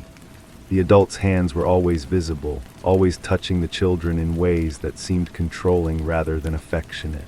The children's smiles looked practiced, performed for the camera rather than genuine expressions of happiness. One photograph made me sit down hard on the kitchen floor. It showed me with my aunt, but also with a man I didn't remember meeting. He was tall and thin, with kind eyes and a warm smile, and his hand rested on my shoulder in a way that suggested familiarity. On the back of the photograph, someone had written, "Before placement," in my aunt's handwriting. Placement, the word echoed in my mind, connecting to the documents I'd found in the basement. My aunt hadn't just taken me in after my parents died. She'd been part of some kind of system, some kind of arrangement that involved money and paperwork and careful documentation. And I wasn't the only child who had been placed. The phone rang again, and this time I answered immediately. "You found it," the same voice as before, but now it carried a note of satisfaction. "Now you're beginning to understand." Understand what? What was my aunt involved in? She was helping children in her way, children who needed new families, new identities, new lives. It was all legal, all properly documented, but it required discretion. Your aunt was very good at discretion. Are you saying I was adopted illegally? I'm saying you were placed with someone who could care for you when your original situation became untenable. Your aunt loved you, but she also had obligations to others. When those obligations became complicated, she had to make difficult choices. Where is she now? Safe, protected, but there are others involved in this arrangement, others who need to know that you understand the importance of discretion. Your aunt's disappearance wasn't random, it was necessary. I closed my eyes, trying to process the implications. My entire life had been built on a foundation I didn't understand, involving people I'd never met and systems I'd never known existed. My aunt hadn't just been my guardian. She'd been part of something larger, something that required children to disappear from their original lives and reappear in new ones. What do you want from me? Nothing complicated, just your understanding that some secrets are kept for good reasons. Your aunt protected you, protected all of the children she helped place. But that protection requires ongoing cooperation from everyone involved. And if I don't cooperate, then other arrangements will need to be made. The threat was subtle but clear. I was being given a choice, but it wasn't really a choice at all. I could accept the story I was being told, keep the secrets I was discovering, and trust that my aunt was safe somewhere I couldn't reach her. Or I could ask more questions, demand more answers, and risk losing the only family I'd ever known. I need time to think. Of course, but don't take too long. There are others who need to be placed, other children who need the kind of help your aunt provided. The work continues with or without your cooperation. The line went dead again, leaving me alone in the kitchen with the photographs scattered around me. I picked them up one by one, studying the faces of children who looked like me, who had the same guarded expression I recognized from my own childhood pictures. We were all part of the same system, all products of the same careful arrangements. But I still didn't know if those arrangements were rescue or something darker.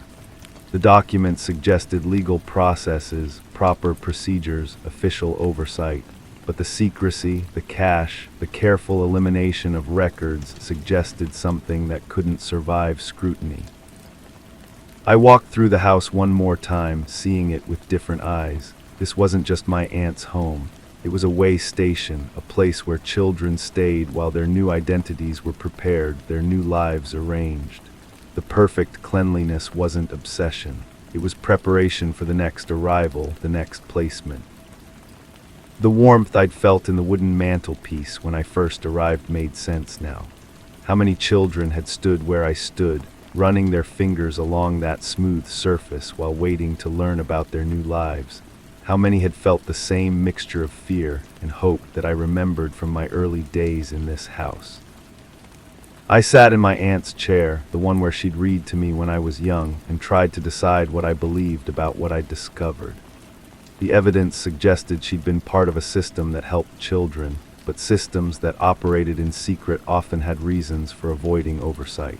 The money, the false documents, the careful elimination of records could indicate noble work that couldn't be done through official channels, or they could indicate something much worse. The sun was setting and the house grew darker around me. I hadn't turned on any lights, hadn't wanted to announce my presence to whoever might be watching. But now the shadows felt oppressive, full of possibilities I didn't want to consider. My phone buzzed with a text message from an unknown number. The choice is yours, but choose soon. Others are waiting. I looked at the message for a long time, then deleted it. But I knew I couldn't delete the knowledge I'd gained, the questions that would follow me regardless of what I decided to do. My aunt was gone, possibly safe, possibly not. Other children were apparently waiting for the kind of help she'd provided, and I was being asked to trust people I'd never met with secrets I didn't fully understand. The house settled around me with small creaks and sighs, the sounds of a structure adjusting to changes in temperature and pressure.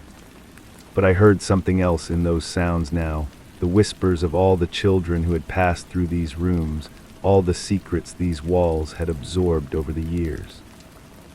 I stood up and walked to the window, pulling aside the curtain to look out at the street. A car was parked across from the house, one I didn't recognize, with a figure behind the wheel who didn't move when I appeared at the window. Someone was watching, waiting for me to make my decision. But as I stood there looking out at the gathering darkness, I realized that my decision had already been made for me years ago, when I was too young to understand what was happening. I was part of this system now, whether I wanted to be or not. The only question was whether I would be an active participant or simply another secret to be managed. I let the curtain fall back into place and walked toward the front door. Whatever choice I made, I couldn't make it in this house, surrounded by evidence of things I might never fully understand. I needed distance, time to think, space to decide who I was going to be now that I knew who I had been. But as my hand touched the doorknob, I heard that subtle hum again, the resonance in the floorboards that had greeted me when I first arrived. The house was holding its breath, waiting for something, and I realized that something might be me, making a choice that would determine not just my future, but the futures of other children whose faces I might never see, but whose lives would be shaped by what I decided to do next. The warmth beneath my fingers felt different now, not comforting but urgent, as if the house itself were trying to tell me something I still wasn't ready to understand. Story 6. I stood by the threshold, eyes locked on the faded wallpaper that seemed to breathe. The dim light cast shifting patterns, teasing illusions of movement where nothing should be. A soft draft brushed past, unsettling the stale air yet leaving the dust undisturbed. I should have felt alone, but an uneasy weight pressed down, a presence that remained unseen. My gaze drifted to the corner where shadow met wall, a meeting point that shouldn't change. But it did, just by a fraction, revealing a sliver of darkness deeper than the rest. The house had been empty for months, or so I'd been told. The real estate agent's voice echoed in my memory, crisp and professional, explaining the circumstances. A family had lived here, then they didn't. The details she provided felt rehearsed, sanitized. She mentioned a sudden departure, personal reasons, the usual euphemisms that real estate professionals use when the truth might scare away potential buyers. I stepped inside, my footsteps muffled by carpet that had once been white. The floorboards beneath creaked in a pattern that seemed almost musical, as if the house were trying to communicate. Each room I entered felt like turning a page in someone else's diary, intimate and invasive. The kitchen still held the ghost of cooking smells, onions perhaps, or something sweeter that had turned. A coffee mug sat on the counter, its interior stained brown. When I lifted it, the ceramic felt warm against my palm, though the house had no heat. Inside, a small amount of liquid remained, thick and dark. Coffee that had been sitting for months should have evaporated or grown mold. This looked freshly made. I set the mug down carefully, noting how my hand trembled slightly. The silence pressed against my eardrums, broken only by the occasional settling of wood and the distant hum of traffic that seemed to come from very far away. The living room told a different story than the kitchen. Here, everything appeared deliberately arranged. Magazines fanned across the coffee table, their dates spanning several months. A newspaper lay folded beside them, its headlines speaking of local events that felt both familiar and strange. I recognized some of the stories but couldn't place where I'd heard them before. On the mantelpiece, photographs stood in neat rows. The frames were dusty, but the glass was clean, as if someone had been maintaining them. The images showed a family, mother, father, 2 children in various stages of their lives together. Beach vacations, birthday parties, quiet moments at home. Normal scenes that should have felt warm but instead carried an undercurrent of performance, as if the subjects knew they were being watched by future strangers. In one photograph, the mother's smile seemed forced. Her eyes looked directly at the camera, but there was something hollow in her gaze. The father's hand rested on her shoulder, but his grip appeared tight, possessive rather than affectionate. The children, a boy and a girl, stood slightly apart from their parents, their expressions neutral in a way that children's faces rarely are. I found myself studying these images longer than I intended, searching for clues in the spaces between smiles, in the positioning of bodies, in the backgrounds that might reveal something the photographer hadn't meant to capture. The second floor felt different. The air was thinner, more charged. Family bedrooms lined a narrow hallway, each door slightly ajar. I pushed open the first one, revealing what had clearly been the parents' room. The bed was made with military precision, corners tucked tight, pillows arranged symmetrically. But the bedspread was wrinkled in the center, as if someone had been lying there recently. On the nightstand, a glass of water sat half empty. Beside it, a small notebook lay open. The handwriting was feminine, careful. The visible page contained what looked like a list of names, some crossed out, others circled. My own name wasn't there, but I recognized some of the others' neighbors, perhaps, or friends. The pattern of markings suggested some kind of system, a code I couldn't decipher. The children's rooms were more disturbing in their normalcy. Toys arranged on shelves, books stacked neatly, beds made but not quite as perfectly as their parents. In the girls' room, a dollhouse sat in the corner, its tiny furniture arranged to mirror the real house around me. Even the miniature family was positioned in the same rooms I'd just explored. But in the dollhouse, one figure lay on its side in the living room, while the others stood in a circle around it. I knelt beside the dollhouse, my knees pressing into the soft carpet. The fallen figure was the father. The others' mother and children weren't looking down at him with concern. Their painted faces, limited as they were, seemed to express something else. Satisfaction, perhaps, or relief. When I stood, my legs had gone stiff. The house felt colder, though I couldn't identify a source for the change in temperature. I moved to the window, pulling back curtains that were heavier than they appeared. Outside, the street looked normal. Other houses, other lives continuing their predictable patterns, but something was wrong with the perspective. The neighboring houses seemed farther away than they should be, as if this house existed in a bubble slightly removed from the rest of the world. I returned to the hallway where family photographs lined the walls in chronological order.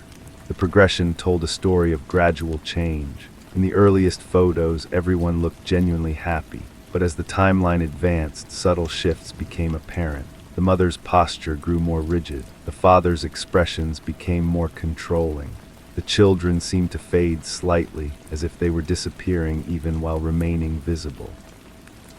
The final photograph in the sequence showed only the mother and children. The father was absent, but not in the way of someone who had simply stepped out of frame. His absence felt deliberate, permanent. The three remaining family members stood closer together than they had in any previous image, but their faces were harder to read.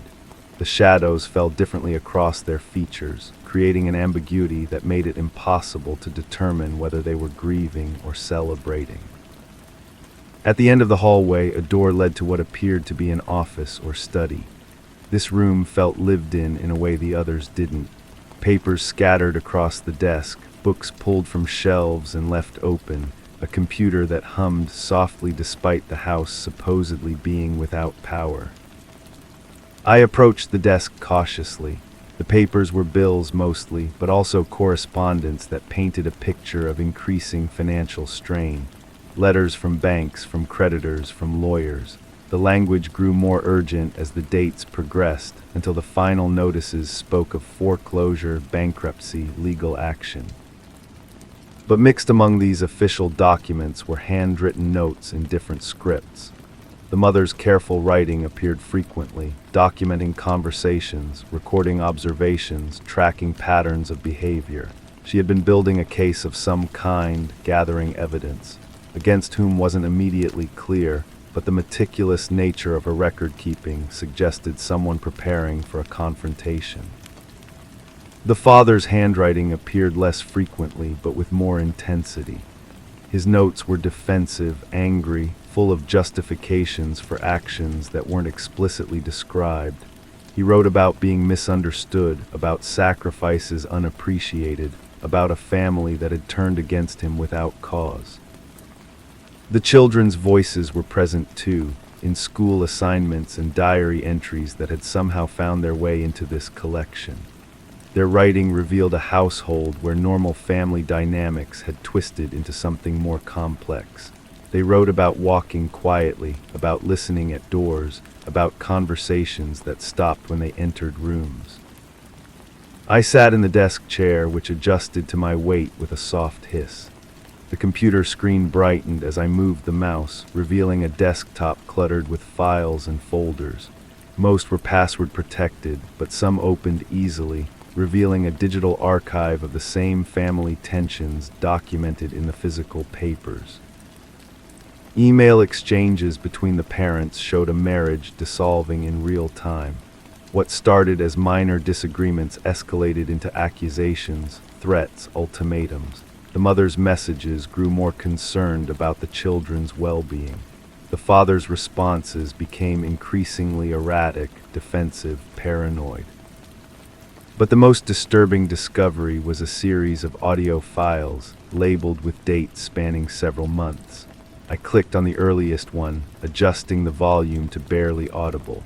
The recording captured what sounded like a family dinner, voices overlapping in conversation that seemed normal until I listened more carefully.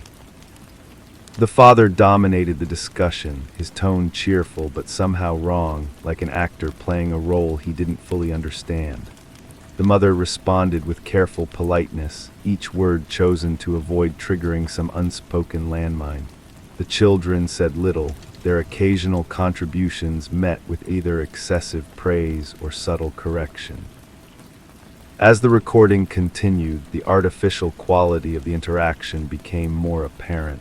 This wasn't a family sharing a meal. It was a performance being staged for some unseen audience. But who was meant to hear these recordings, and why had they been preserved? I clicked on a file from several weeks later. The atmosphere had changed dramatically. The father's voice carried an edge of desperation, pleading for understanding, for forgiveness, for another chance. The mother's responses were monosyllabic, non-committal. The children were silent. The final recording was the shortest. Only two voices were present, the mother and one of the children, the boy. They spoke in whispers, discussing plans, timing, contingencies. Their words were careful, coded, but the intent was clear. They were preparing for something significant, something final. The recording ended abruptly, leaving only the soft hum of the computer and the settling sounds of the house around me. I removed my headphones, suddenly aware of how isolated I had become, how absorbed in this family's private tragedy. But as I prepared to leave the office, I noticed something that made me freeze. The computer's clock showed the current date and time, but the system logs indicated recent activity. Someone had been using this computer regularly, accessing these files, adding to the digital archive. I scrolled through the recent documents, finding entries that post-dated the family's supposed departure. New recordings, new written observations, new photographs, but these weren't documenting the same family dynamic I'd been studying. These were about me. My arrival at the house had been noted, timed, analyzed.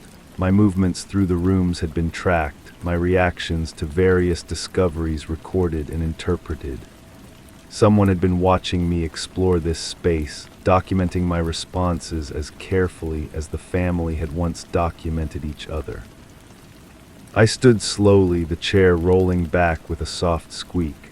The house no longer felt empty. It felt occupied, inhabited by someone who understood the art of remaining unseen while seeing everything. My footsteps on the stairs sounded different now, more cautious, more aware of the potential for observation. Each creak of the floorboard seemed amplified, each shadow more significant. I was no longer exploring an abandoned house. I was moving through someone else's carefully constructed stage. In the living room, I noticed details that had escaped my attention before. A slight depression in one of the armchairs, as if recently occupied. A book lying open to a specific page, its text highlighting the psychology of family dysfunction. A glass on the side table that hadn't been there during my initial survey. The photographs on the mantelpiece seemed different too, though I couldn't identify exactly what had changed. Perhaps it was the lighting, or perhaps someone had adjusted their positions slightly. But the family members seemed to be looking in new directions, their gazes following my movement through the room. I approached the kitchen with growing unease. The coffee mug I had examined earlier was gone, replaced by a clean cup sitting beside a steaming pot of fresh coffee. A note lay beside it, written in the careful script I recognized from the upstairs office. Please join me. We have much to discuss. The back door stood slightly open, revealing a garden that stretched into gathering dusk. A figure sat at a small table on the patio, silhouetted against the fading light. Female, slight, patient. She didn't turn when I appeared in the doorway, but her posture suggested awareness of my presence. I stepped outside, the cool air carrying scents of earth and growing things. The woman at the table was older than the mother in the photographs, but the resemblance was unmistakable. Time and experience had carved new lines in her face, but her eyes held the same hollow quality I'd noticed in the pictures. She gestured to the chair across from her, and I sat without speaking. Between us, a folder lay closed, thick with documents. She opened it slowly, revealing photographs, reports, legal documents, but these weren't about the family I'd been studying. They were about me. My background, my history, my reasons for being in this house, all documented with the same meticulous care I'd seen applied to domestic surveillance. She had researched me as thoroughly as I had explored her former home, perhaps more thoroughly. When she finally spoke, her voice was quiet, measured, unsurprised by my presence. She explained that she had been expecting me, that my arrival was part of a pattern she had learned to recognize. People came to the house, drawn by curiosity or professional obligation or simple chance. They explored, they discovered, they began to understand. But understanding, she suggested, was more complex than it appeared. The story told by the evidence was true but incomplete. Yes, there had been a family. Yes, there had been conflict, escalation, resolution. But the resolution hadn't been what the carefully arranged clues suggested. She had learned to watch, to wait, to document, not just her own family's dysfunction, but the responses of those who came afterward. Each visitor revealed something about themselves through their reactions to the staged domestic tragedy. Their assumptions, their biases, their willingness to believe certain narratives over others. I was, she explained, the latest in a series of observers being observed. My exploration of the house had been as carefully choreographed as any theatrical performance. Every discovery I'd made had been intentionally placed. Every conclusion I'd drawn had been subtly guided. But why? What was the purpose of this elaborate deception? She smiled then, the expression neither warm nor cold, but something more complex. She was studying human nature, she said. Specifically, she was studying how people constructed stories from incomplete evidence, how they imposed meaning on ambiguous situations, how they projected their own fears and desires onto other people's tragedies. The house had become her laboratory, and visitors like me were her unwitting subjects. Each person who entered brought their own assumptions about family, about violence, about guilt and innocence. By carefully controlling what they found and in what order, she could observe how different personalities built different narratives from identical evidence. Some visitors concluded that the father had been abusive, that the family had finally escaped or fought back. Others decided the mother had been manipulative, turning the children against their father for her own purposes. Still others saw a more complex dynamic where everyone was both victim and perpetrator. But the truth, she suggested, was simpler and more disturbing than any of these interpretations.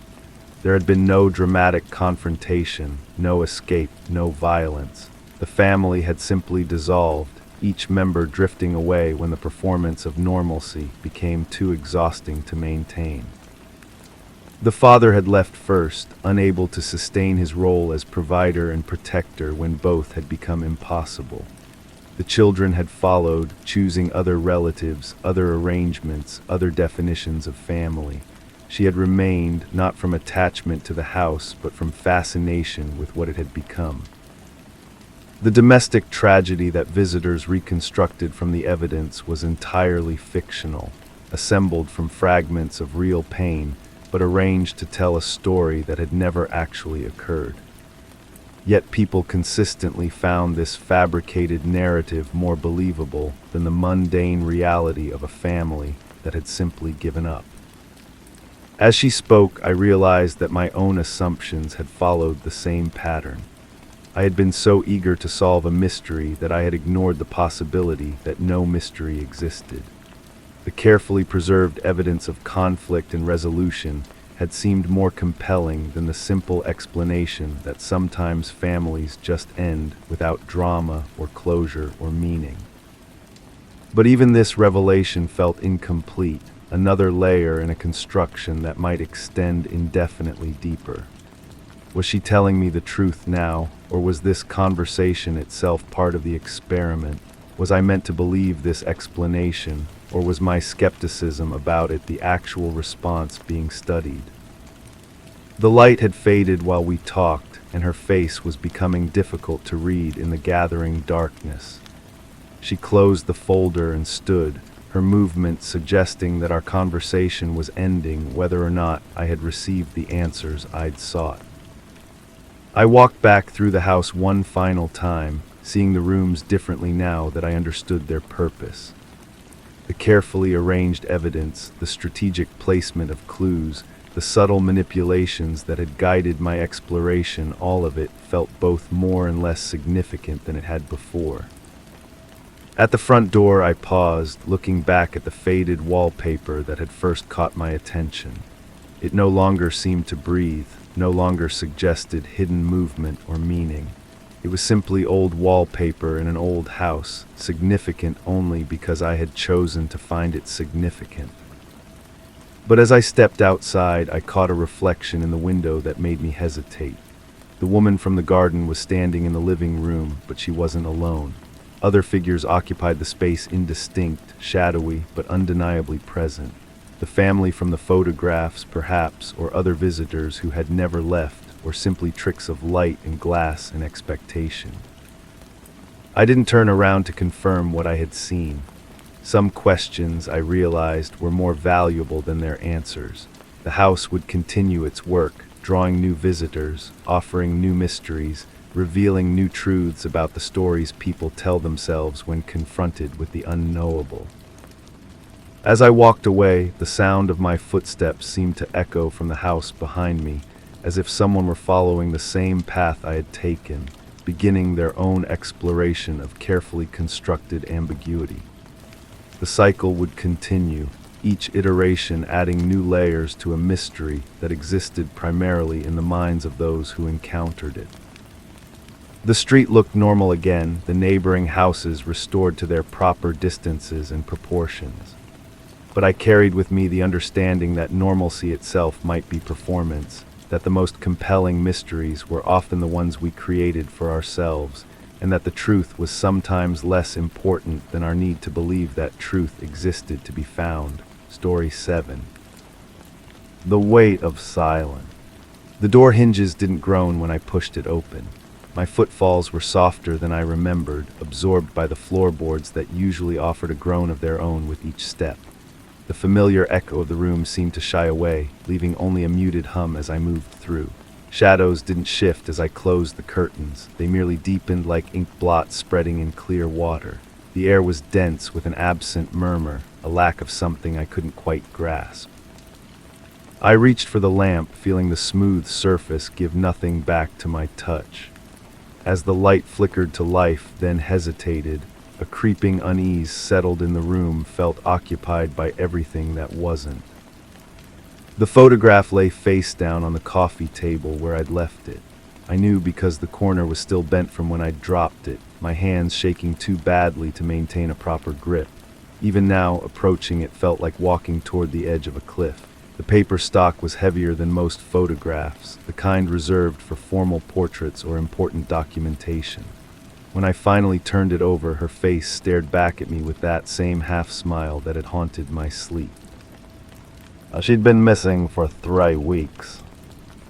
The detective who'd handed me the photograph had fingers stained yellow from cigarettes and a voice that carried the weight of too many similar conversations. His office smelled of burnt coffee and disappointment. He'd slid the image across his desk with practiced indifference, watching my reaction like he was reading a familiar book. "Last confirmed sighting," he'd said, tapping the photograph with his pen. "Security camera caught this outside the transit station. Notice anything unusual?" I'd stared at the image until my eyes watered. She wore the blue jacket I'd bought her for her birthday, the one she claimed made her feel invisible in crowds. Her hair was pulled back in that messy bun she favored when she was anxious. But something about her posture seemed wrong, like she was leaning away from something just outside the camera's frame. "She looks scared," I'd whispered. The detective had made a non-committal sound and retrieved the photograph. Fear's subjective, could be wind, could be late for something, could be nothing at all. But I knew her face better than my own reflection. The slight downturn at the corners of her mouth, the way her shoulders hunched forward when she felt threatened. She was afraid, and somehow that made everything worse. The investigation had stalled almost immediately. No witnesses came forward despite the appeals. Her phone had gone dead the same evening she disappeared, its last ping registering near the industrial district where abandoned warehouses squatted like sleeping giants. The police had searched the area twice, finding nothing but rusted machinery and the lingering scent of motor oil. I'd started my own search the following week. Her apartment had been sealed with yellow tape, but the landlord was sympathetic enough to let me collect some personal items. The space felt smaller than I remembered, cramped with the detritus of a life interrupted. Her coffee mug still sat in the sink, a ring of dried liquid clinging to the bottom like a brown stain. The bed was unmade, sheets twisted as if she'd fought with her dreams. I'd gone through her belongings methodically, looking for anything the police might have missed. Hidden in a jewelry box beneath tangled necklaces and forgotten earrings, I found a receipt from a restaurant I'd never heard of. The paper was worn soft from handling, creased along the fold lines like she'd carried it for weeks. The establishment was located in a part of town I rarely visited, the kind of neighborhood where businesses opened and closed without fanfare. The restaurant turned out to be a narrow storefront squeezed between a laundromat and a shop selling used electronics. Inside, fluorescent lights cast everything in harsh relief, making the red vinyl booths look like fresh wounds. The waitress who approached my table had tired eyes and hands that moved with mechanical precision. "You eating or just taking up space?" she asked, sliding a laminated menu across the sticky surface. I showed her the photograph the detective had given me. "Have you seen this woman? She might have been here recently." The waitress studied the image with the same disinterested expression she'd probably perfected over years of dealing with difficult customers. But something flickered across her features, gone so quickly I might have imagined it. "Maybe," she said finally. "Hard to tell. We get a lot of people through here." "Please, she's been missing. Her family's worried sick." The lie came easily. She had no family that I knew of, no close friends beyond our small circle of acquaintances. In many ways, she'd been as invisible in life as she was in death. The waitress glanced toward the kitchen, where I could see a large man in a grease-stained apron working over a smoking grill. When she looked back at me, her expression had hardened. "I told you I don't remember. You want something to eat or not?" I ordered coffee I didn't want and sat in the booth, watching the sparse clientele come and go. Most were alone, hunched over their meals like they were protecting them from theft. The air was thick with the smell of overcooked meat and industrial cleaning products. Every few moments, the waitress would glance in my direction, her movements becoming increasingly agitated. The coffee tasted like it had been brewing since morning, bitter and thin. I was reaching for the sugar dispenser when I noticed the napkin holder was stuffed with more than just napkins. Wedged between the white papers was a small piece of cardstock, its edge barely visible. I worked it free with careful fingers, my heart hammering against my ribs. It was a business card for a private investigator. The name was printed in simple black letters, along with a phone number and an address across town. On the back, someone had written a single word in blue ink, "Help." The handwriting looked familiar, though I couldn't place it immediately. The letters were formed with the same careful precision she'd used when writing grocery lists or birthday cards, but the ink had smudged slightly, as if her hand had been shaking. I pocketed the card and left money on the table, avoiding eye contact with the waitress as I made my way to the door. Outside, the afternoon light seemed too bright after the restaurant's dim interior. I stood on the sidewalk for several moments, feeling like I was being watched from the windows above. The private investigator's office was located on the third floor of a building that had seen better decades. The elevator wheezed and complained during the ascent, finally depositing me in a hallway that smelled of old carpet and forgotten dreams. The door marked with the investigator's name was slightly ajar, revealing a slice of cluttered interior. I knocked and waited, listening to the sound of papers being shuffled. A voice called for me to enter, rough and gravelly like it had been seasoned with whiskey and cigarettes. The investigator was younger than I'd expected, maybe 40, with prematurely gray hair and eyes that seemed to catalog every detail of my appearance. His desk was buried under manila folders and coffee-stained reports, the organized chaos of someone who knew exactly where everything was despite appearances. "You're here about the missing woman," he said before I could speak. It wasn't a question. I settled into the chair across from his desk, noting how it sagged under my weight. "How did you know?" "She hired me 2 weeks before she disappeared. Paid cash, which should have been my first warning sign. Cash clients usually have complicated problems." He opened one of the folders and withdrew a photograph identical to the one the police had shown me.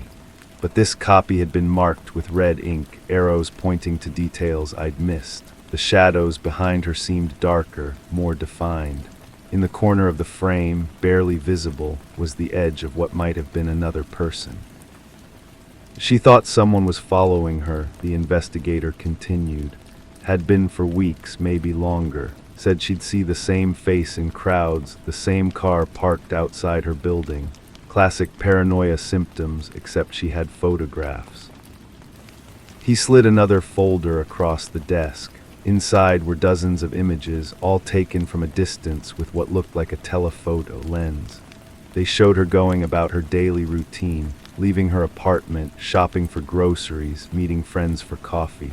In each photograph, somewhere in the background, was a figure that seemed to be watching. The stalker was always partially obscured, hidden behind newspapers or turned away from the camera. But there was something deliberate about their positioning, like they knew they were being photographed and were playing a game of hide and seek. "Did you find out who it was?" I asked, though part of me wasn't sure I wanted to know the answer. The investigator's expression darkened. "That's where things get interesting. I ran the photos through facial recognition software, cross-referenced with known offenders, even checked social media profiles. Nothing. It's like this person doesn't exist in any official capacity." He leaned back in his chair, which protested with a sharp squeak.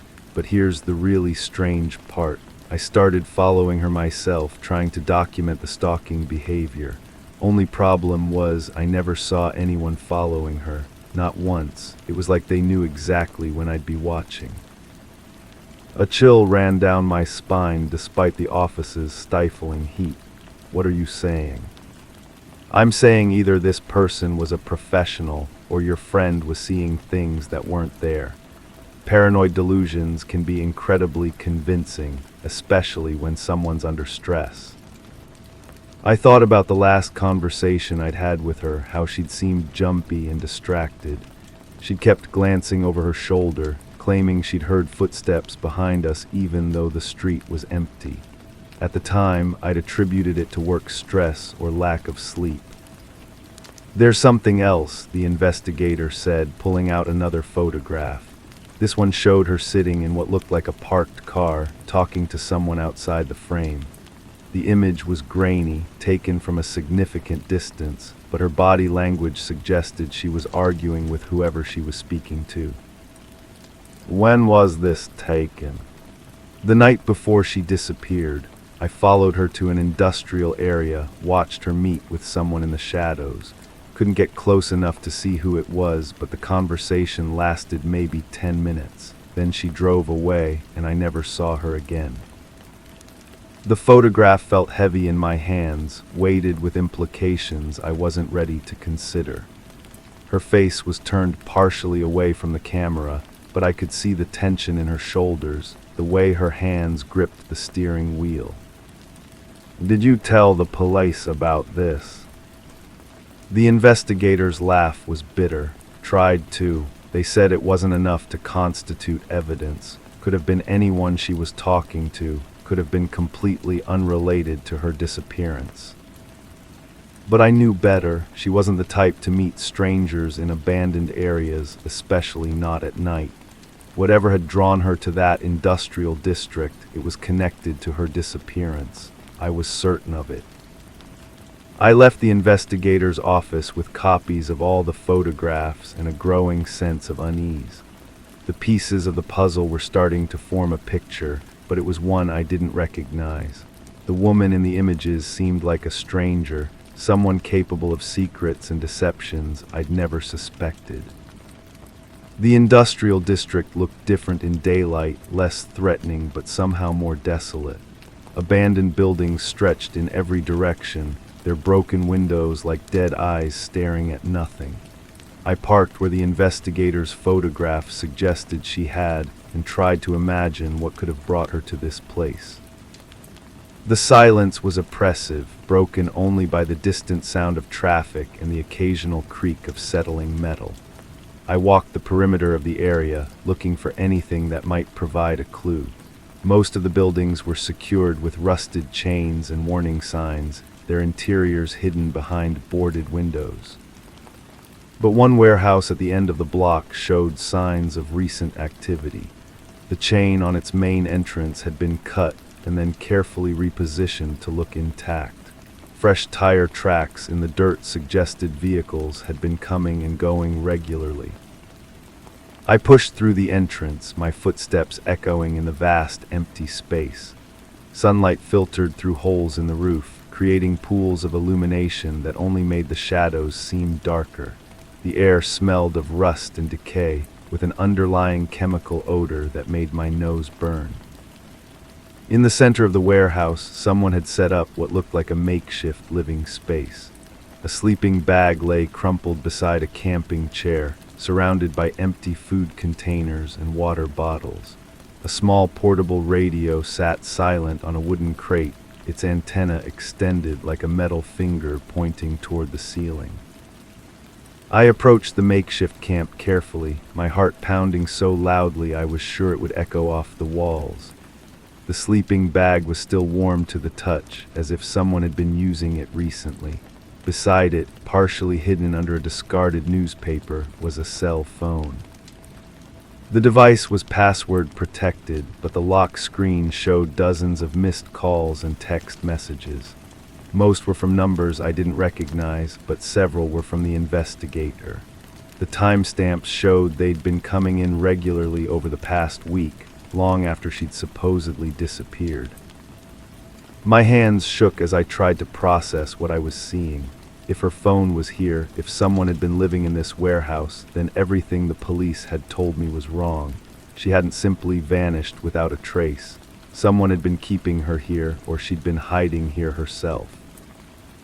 The sound of footsteps outside the warehouse made me freeze. They were slow and deliberate, like someone trying not to make noise. I quickly pocketed the phone and looked for another exit, but the main entrance was the only way out that wasn't blocked by debris or locked from the outside. The footsteps stopped just outside the entrance. I could hear breathing, slow and measured, like someone listening for sounds from within.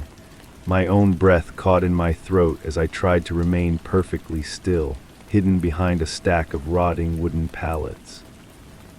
"I know you're in there," a voice called out. It was female, familiar in a way that made my blood run cold. "We need to talk."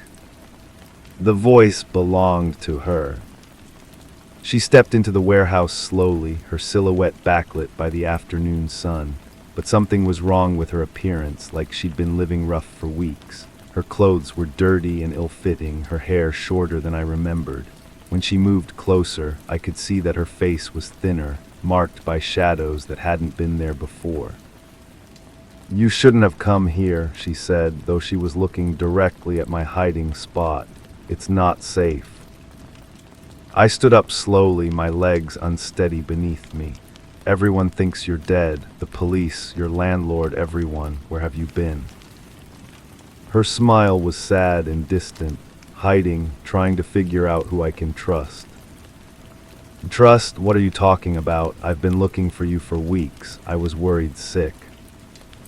She moved closer, and I could see that her eyes held a wariness that hadn't been there before. "That's the problem. You weren't the only one looking for me." The photographs from the investigator's office suddenly made sense. The stalker in the background of every image, always watching, always present. It hadn't been a stranger following her. It had been me. "You hired the investigator to document my behavior," I said, the words feeling strange in my mouth. She nodded slowly. "You were getting too close, asking too many questions. I needed proof of what you were doing." But that didn't make sense. I'd been concerned about her, nothing more. The times I'd happened to be in the same places she was, the occasions when I'd seen her around town, those had been coincidences. Hadn't they? "I don't understand," I said, though part of me was beginning to. "The gifts you left outside my apartment, the messages you'd slip under my door, the way you'd show up wherever I went, always with some excuse about why you were there." Her voice was patient, like she was explaining something to a child. At first I thought it was sweet, then it became frightening. The memories came flooding back, but they looked different now, viewed through the lens of her fear. The surprise visits I'd convinced myself were welcome. The way I'd memorized her schedule so I could arrange chance encounters. The gifts I'd left anonymously, thinking they would make her happy. "I was trying to be romantic," I whispered. "You were stalking me." The word hung between us like a physical presence. I wanted to deny it, to explain that my intentions had been pure, but the evidence was overwhelming. The investigator's photographs told a story I hadn't wanted to see, documenting a pattern of behavior that looked very different from the outside. "So you disappeared," I said. "Let everyone think something terrible had happened to you." "I tried to get a restraining order first, but you were careful, never quite crossing the legal line, always plausible deniability." She moved to the sleeping bag and began rolling it up with practiced efficiency. Disappearing seemed like the only way to make you stop. "But I would have stopped if you just asked me to." Her laugh was hollow. "I did ask, multiple times. You just didn't hear it because you didn't want to." I tried to remember those conversations, but they were hazy, filtered through my own desperate need to be close to her. Had she really asked me to leave her alone? Had I ignored her requests because they didn't fit with my romantic fantasy? "The police are still looking for you," I said. "There's an active missing person case." "I know. I've been trying to figure out how to resurface without making things worse." She finished packing her few belongings and shouldered the small backpack. "But then you found this place, and I realized it was time to end this properly." "End what?" "This obsession of yours, this delusion that we have some kind of relationship beyond your imagination." The words hit like physical blows. I'd built an entire narrative around our connection, convinced myself that she felt the same way I did. But looking at her now, seeing the fear and exhaustion in her eyes, I realized how wrong I'd been. "I never meant to hurt you," I said. "Intent doesn't matter, impact does." She moved toward the entrance, keeping her distance from me. "I'm going to call the police and tell them I'm safe. I'm going to explain that I left voluntarily to get away from someone who was harassing me." "Will you tell them it was me?" She paused at the threshold, silhouetted against the fading daylight. "That depends on what you do next." "What do you mean?" "I mean this is your chance to walk away, to get help, to recognize that what you've been doing isn't love, it's possession." I wanted to argue, to explain that she was wrong about my feelings, but the words wouldn't come. The evidence was too overwhelming, the pattern too clear. I had been stalking her, convincing myself it was romance while she lived in fear. "If I leave you alone," I said finally, "will you be safe?" "Safer than I've been in months." She walked away without looking back, leaving me alone in the warehouse with the weight of my own actions. The silence felt different now, not oppressive but somehow cleansing. For the first time in weeks, I wasn't planning my next move to get closer to her. I stayed in the warehouse until full darkness fell, trying to process what had happened. The phone I'd found was still in my pocket, its screen dark and silent. Eventually, I placed it on the wooden crate where I'd found it and walked away. The drive home felt longer than usual, like I was traveling through unfamiliar territory. The streets looked the same, but my perspective had shifted so dramatically that everything seemed foreign. I kept thinking about the investigators' photographs, how they documented a story I hadn't recognized as my own. When I finally reached my apartment, the familiar space felt contaminated by my new understanding. The photographs of her I'd kept on my desk, the gifts I'd bought but never given, the detailed notes about her schedule I'd justified as caring attention. All of it looked different now, evidence of an obsession that had consumed my life without me realizing it.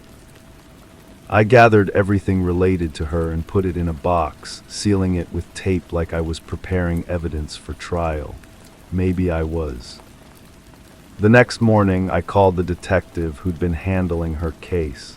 His voice was gruff with sleep and irritation when he answered. "She's been found," I told him. "She's safe." "Found where? By who?" "She contacted me, said she'd been staying with friends, needed some space to think. She's going to call you directly to close the case." It wasn't exactly the truth, but it was close enough. The detective made non-committal sounds and promised to wait for her call. I could hear him making notes, probably wondering why missing persons cases always seemed to resolve themselves in the most anticlimactic ways possible. I never saw her again after that day in the warehouse. According to mutual acquaintances, she moved across the country shortly after reappearing, took a job with a company that specialized in helping people disappear from abusive situations. The irony wasn't lost on me. The investigator closed her file and returned the unused portion of her retainer to a post office box she'd rented under an assumed name. He never asked me how I'd known to look for her in the industrial district, and I never volunteered the information. Sometimes I wonder if she really was in danger from someone else, if my stalking had masked a more serious threat. The photographs the investigator had taken were ambiguous enough to support multiple interpretations. Maybe there had been someone else watching her, someone who'd taken advantage of the chaos I'd created in her life. But those thoughts feel like another form of obsession, another way of inserting myself into her story when she's made it clear I don't belong there. The healthiest thing I can do is accept that I may never know the complete truth, that some questions don't have satisfying answers. I started seeing a therapist shortly after she disappeared from my life the second time. The sessions are uncomfortable, forcing me to examine behaviors I'd rationalized for so long they felt normal. We talk about boundaries and consent, about the difference between love and possession. The work is slow and sometimes painful, like learning to see the world through different eyes. But gradually, I'm beginning to understand how my actions must have felt from her perspective, the fear she must have experienced every time she saw me unexpectedly, the way my presence had turned her own neighborhood into a place where she couldn't feel safe. Recovery isn't linear, and there are days when I catch myself planning elaborate scenarios for running into her accidentally. But now I recognize those thoughts for what they are and redirect my attention elsewhere. It's a skill that requires constant practice, like learning to speak a new language. The box of her photographs and gifts remains sealed in my closet, a reminder of how easily good intentions can become harmful obsessions. Sometimes I consider throwing it away, but something holds me back.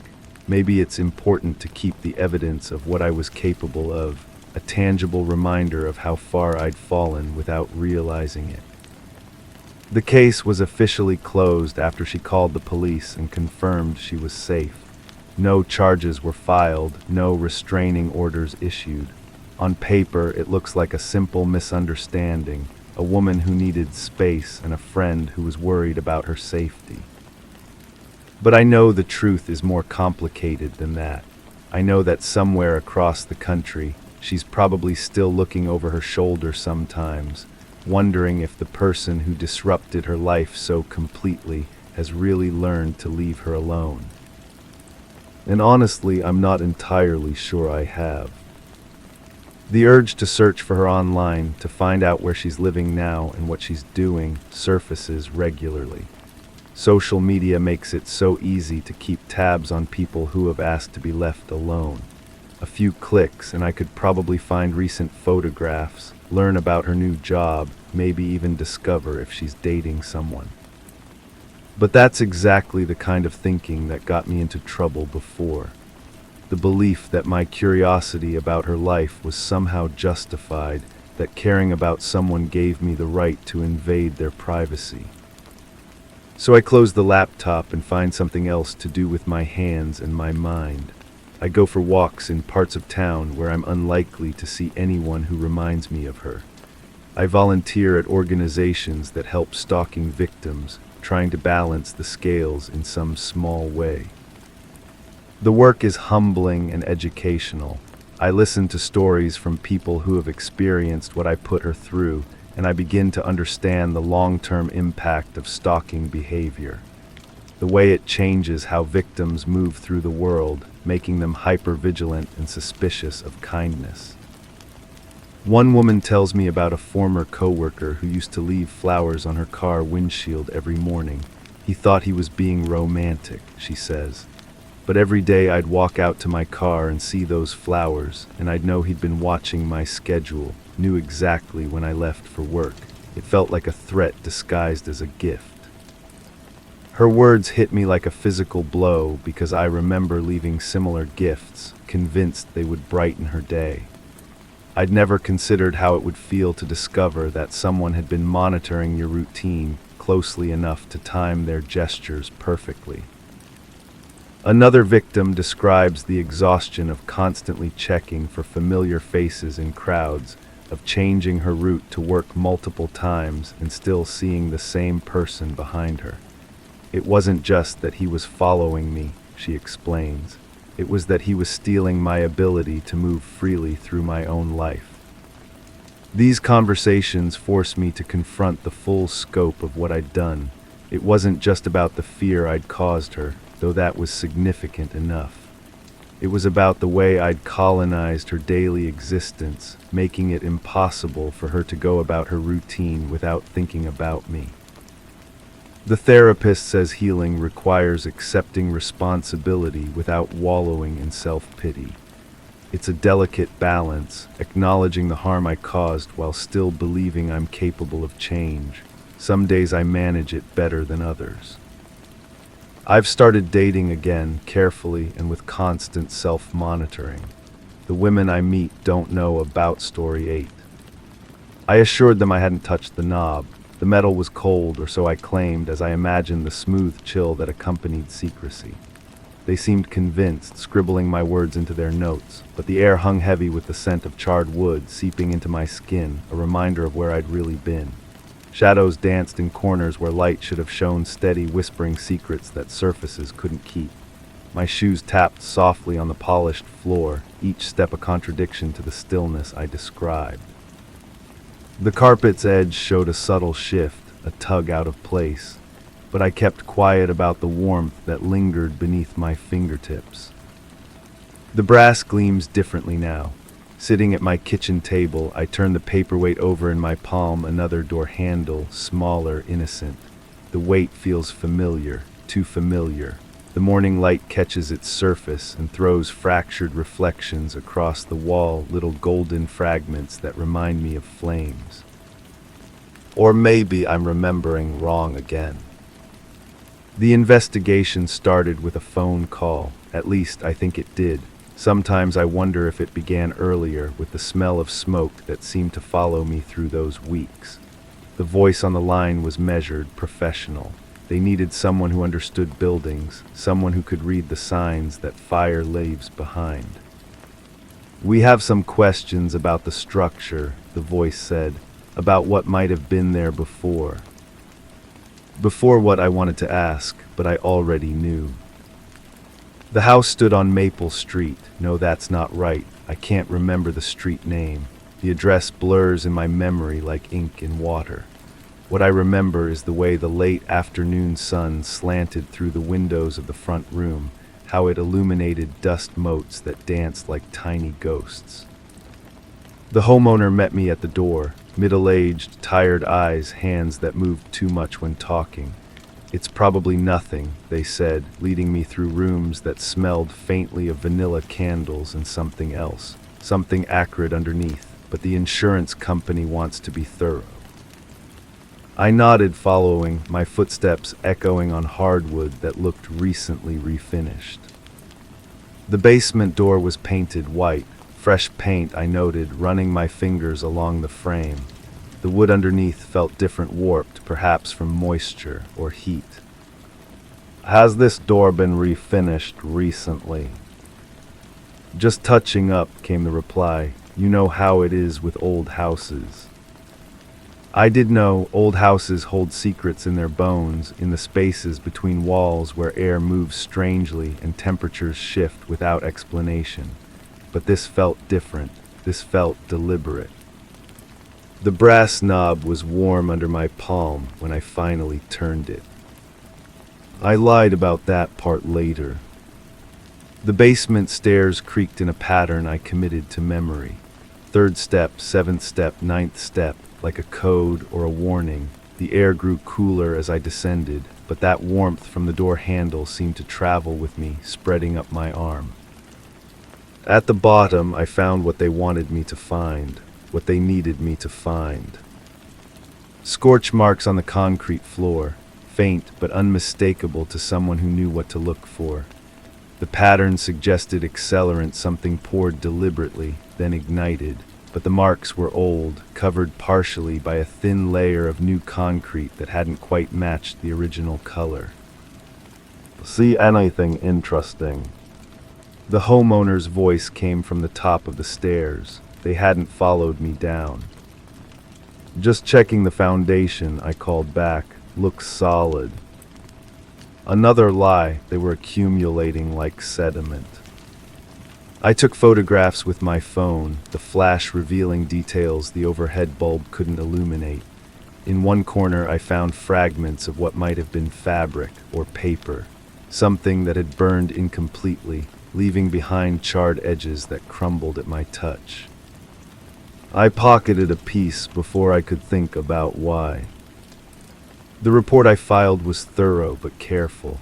I documented the structural integrity, noted some minor water damage, mentioned the need for better ventilation.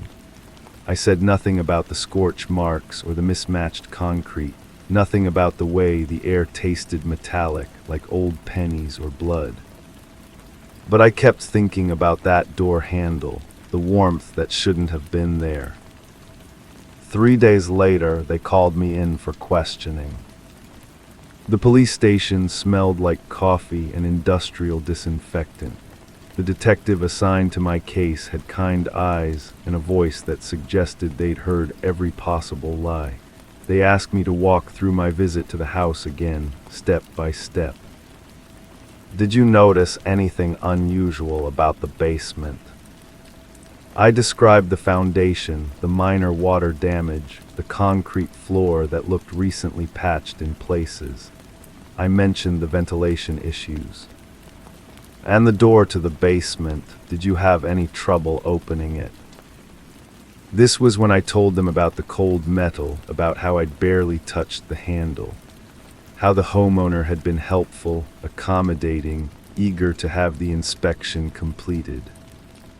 The detective made notes in a folder that looked thick with other people's statements, other people's half-truths. "We appreciate your cooperation," they said finally. "We may need to speak with you again." I nodded, standing to leave, my shoes tapping against the linoleum in a rhythm that reminded me of those basement stairs. That night I dreamed about fire. In the dream, I was standing in a room I didn't recognize, watching flames consume everything they touched. The fire moved with purpose, following paths that seemed predetermined, avoiding certain objects while devouring others completely. The heat was intense but not uncomfortable, like standing too close to a campfire on a cold night. I woke with the taste of smoke in my mouth. The fragment I'd taken from the basement sat on my nightstand, wrapped in tissue paper. In the morning light, it looked less significant, just a piece of charred material that might have been anything. An old rag, maybe, or part of a book. I held it up to the window, trying to make out any remaining text or pattern. The edges were too damaged, the surface too blackened, but something about its texture felt familiar, like fabric I'd touched before.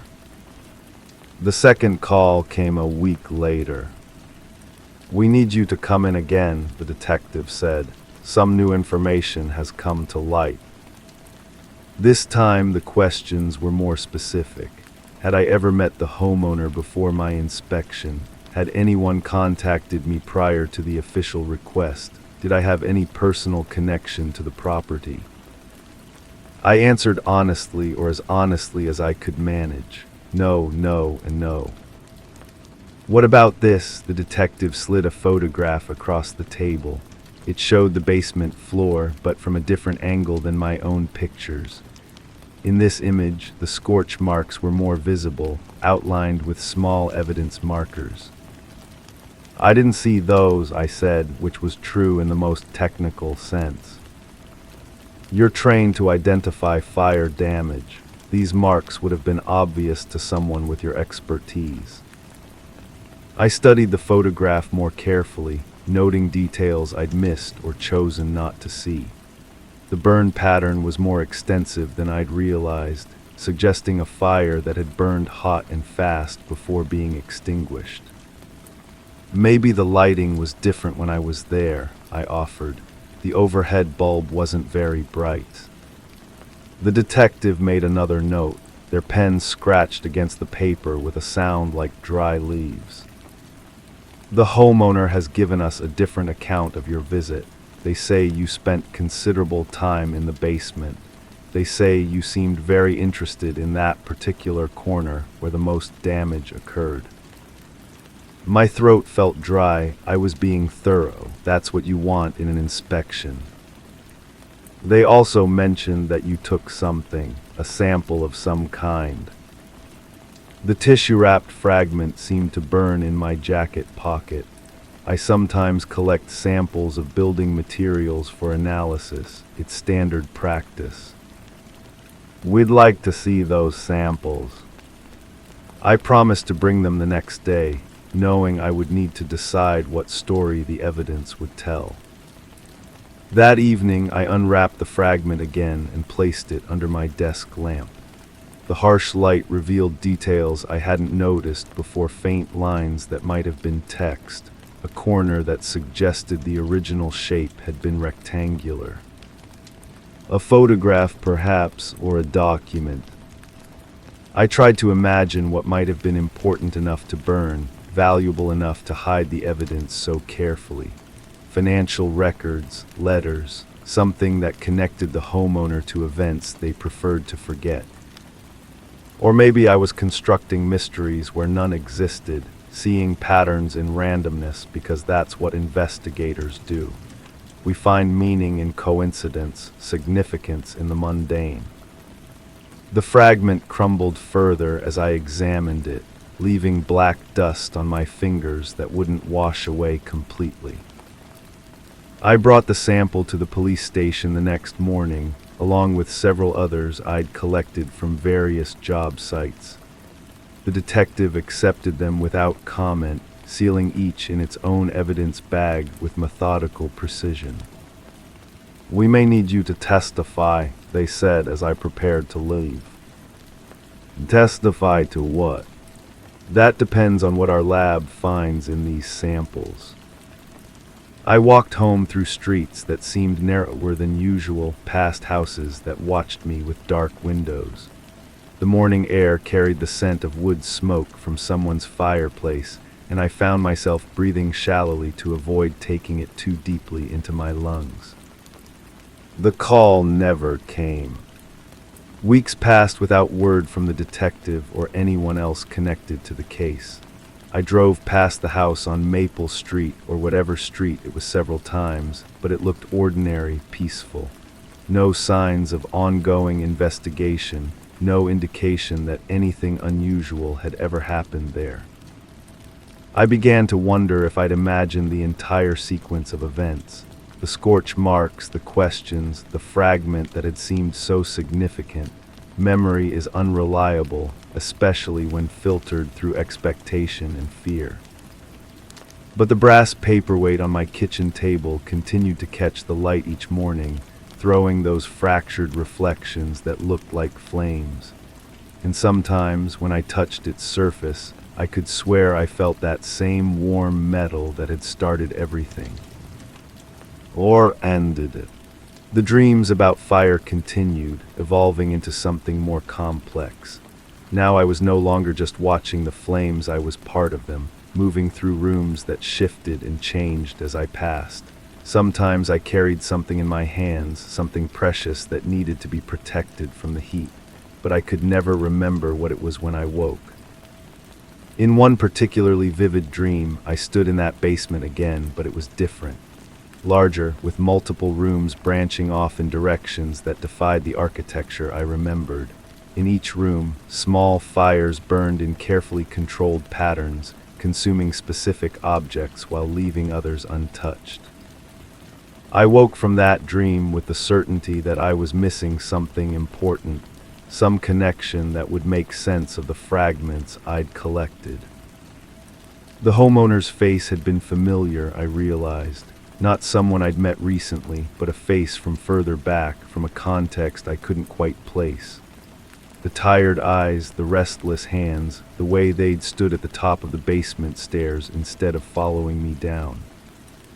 I started going through old files, looking for invoices and photographs from previous jobs. Somewhere in those records might be the connection I was sensing but couldn't name.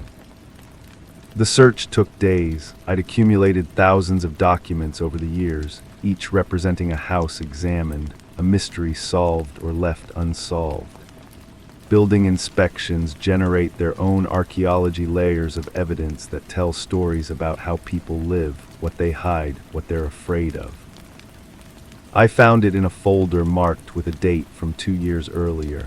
A different address, but the same tired eyes in a photograph I'd taken for insurance purposes.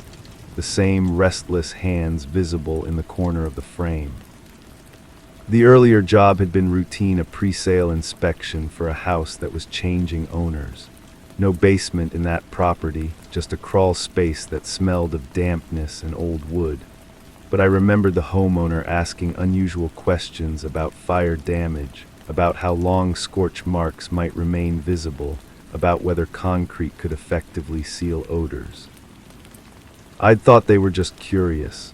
People often asked about worst-case scenarios, about the kinds of damage that might be hidden behind fresh paint or new flooring.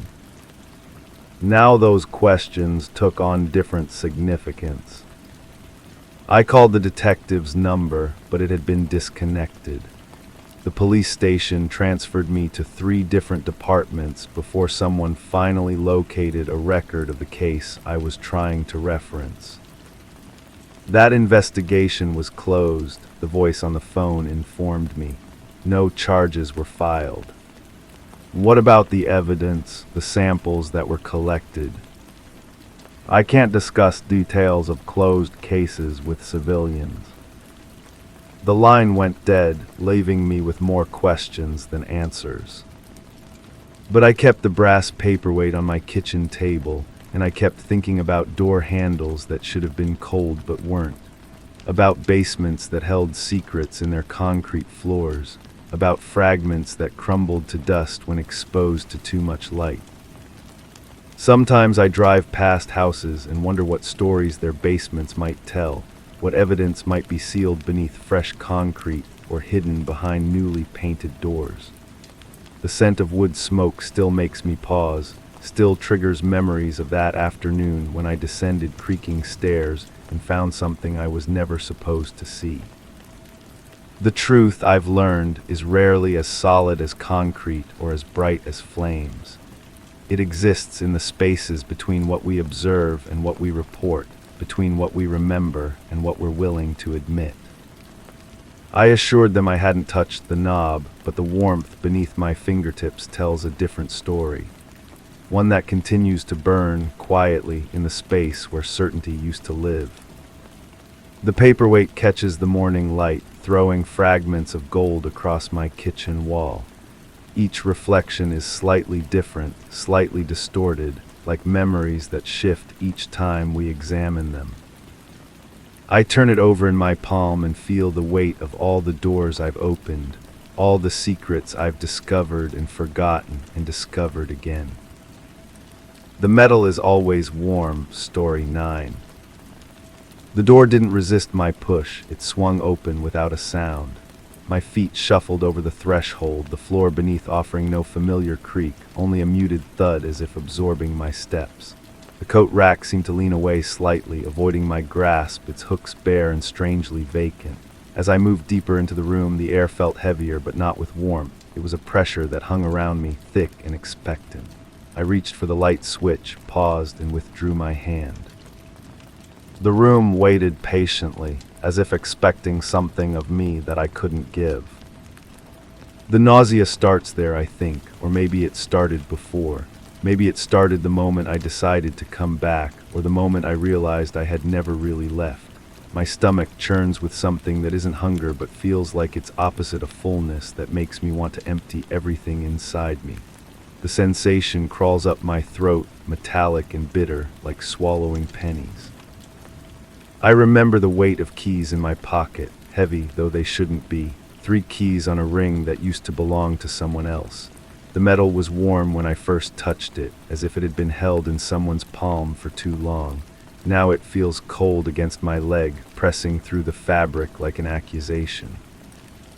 The wallpaper has changed, or maybe I'm remembering it wrong. It used to be blue, didn't it? Small flowers scattered across a pale background like bruises fading. Now it looks gray, or maybe that's just the light that I haven't turned on, the light that I'm afraid to turn on because some things are better left in shadow.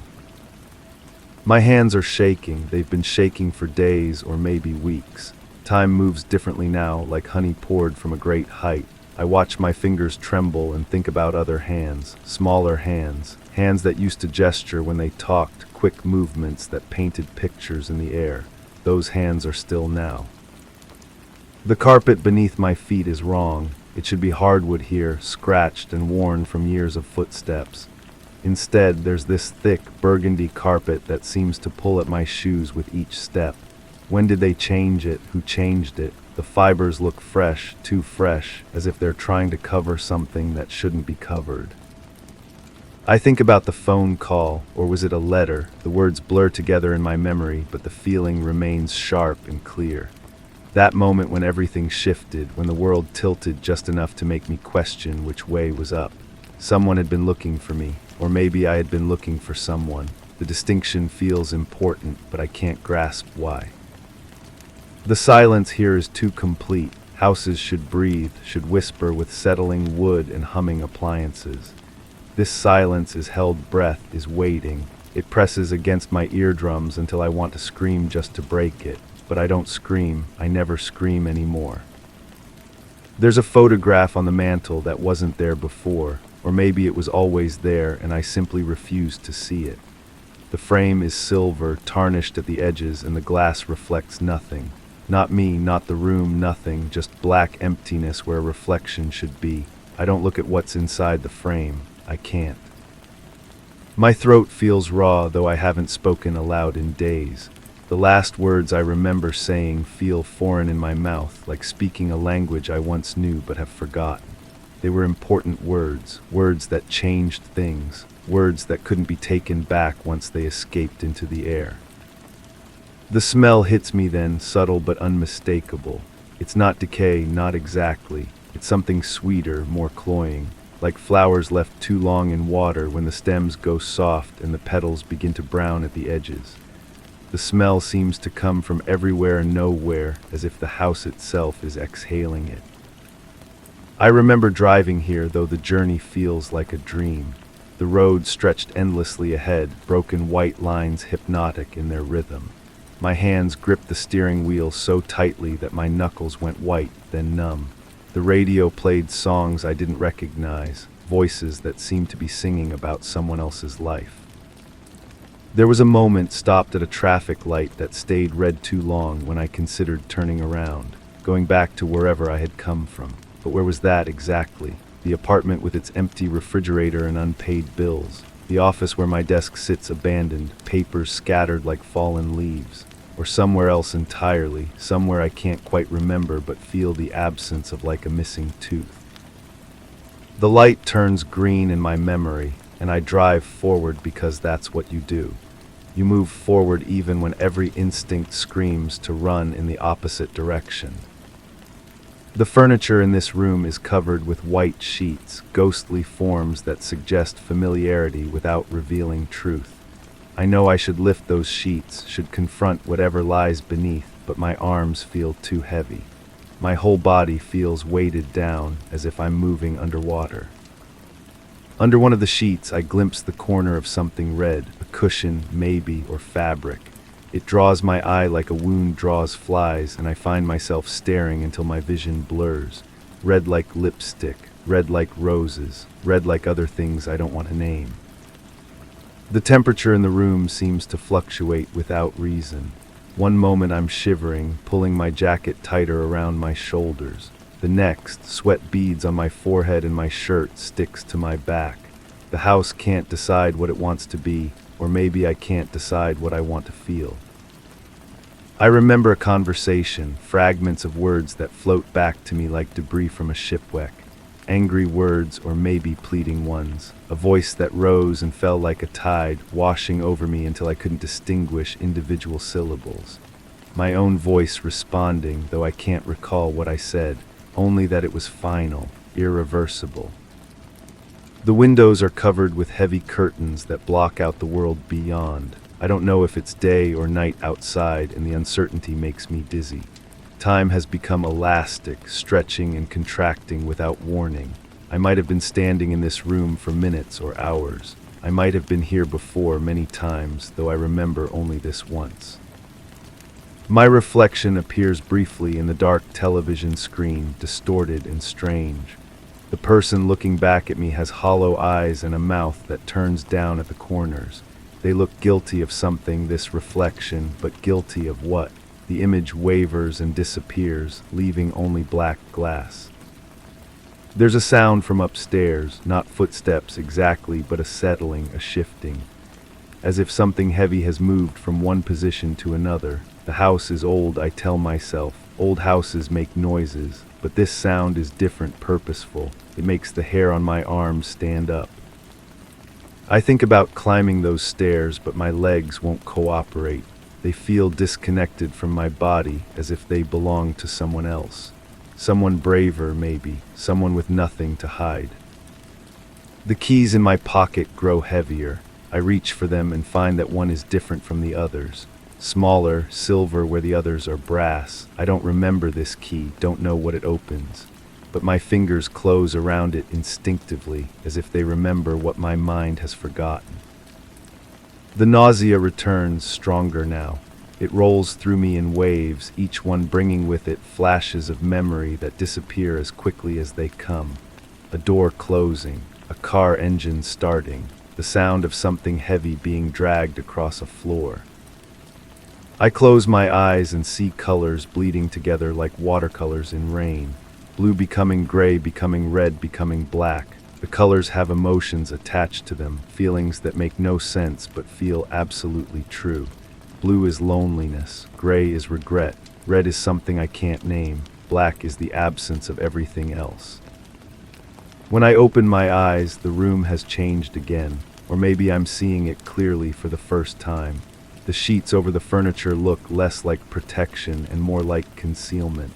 The smell of dying flowers grows stronger. The silence deepens until it has weight and texture. I remember a name, though I'm not supposed to. It rises in my throat like bile, and I swallow it back down. Names have power. Names make things real. Some things are better left unnamed, better left in the gray space between memory and forgetting. The photograph on the mantel draws my attention again. This time I notice that the silver frame is scratched as if someone tried to claw it open, or maybe tried to claw their way out of it. The glass is cracked in one corner, a spider web of fractures that catches what little light filters through the curtains. My heartbeat sounds too loud in the silence. It echoes off the walls, a rhythm that doesn't quite match the pulse in my wrists. I count the beats, lose track, start over. Numbers have always been comforting, but now they slip away from me like water through cupped hands. There's a door at the far end of the room that I hadn't noticed before. It's slightly ajar, revealing nothing but darkness beyond. The darkness seems to move, to breathe, to watch. I know I should approach it, should push it open and face whatever waits on the other side, but knowledge and action are different things entirely. The small silver key grows warm in my palm. It wants to be used, wants to fulfill its purpose. Keys are simple things with simple jobs. They open what is closed, reveal what is hidden. But some doors are meant to stay locked, some secrets are meant to stay buried. I think about leaving, simply turning around and walking back through that first door, back to the car, back to whatever life I was living before this moment.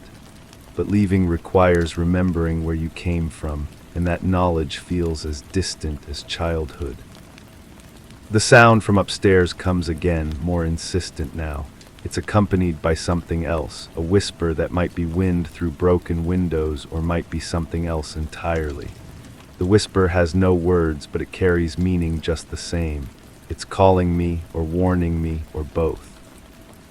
My feet move without conscious decision, carrying me toward the staircase that rises into shadow. Each step creaks under my weight, the sound sharp and accusatory in the silence.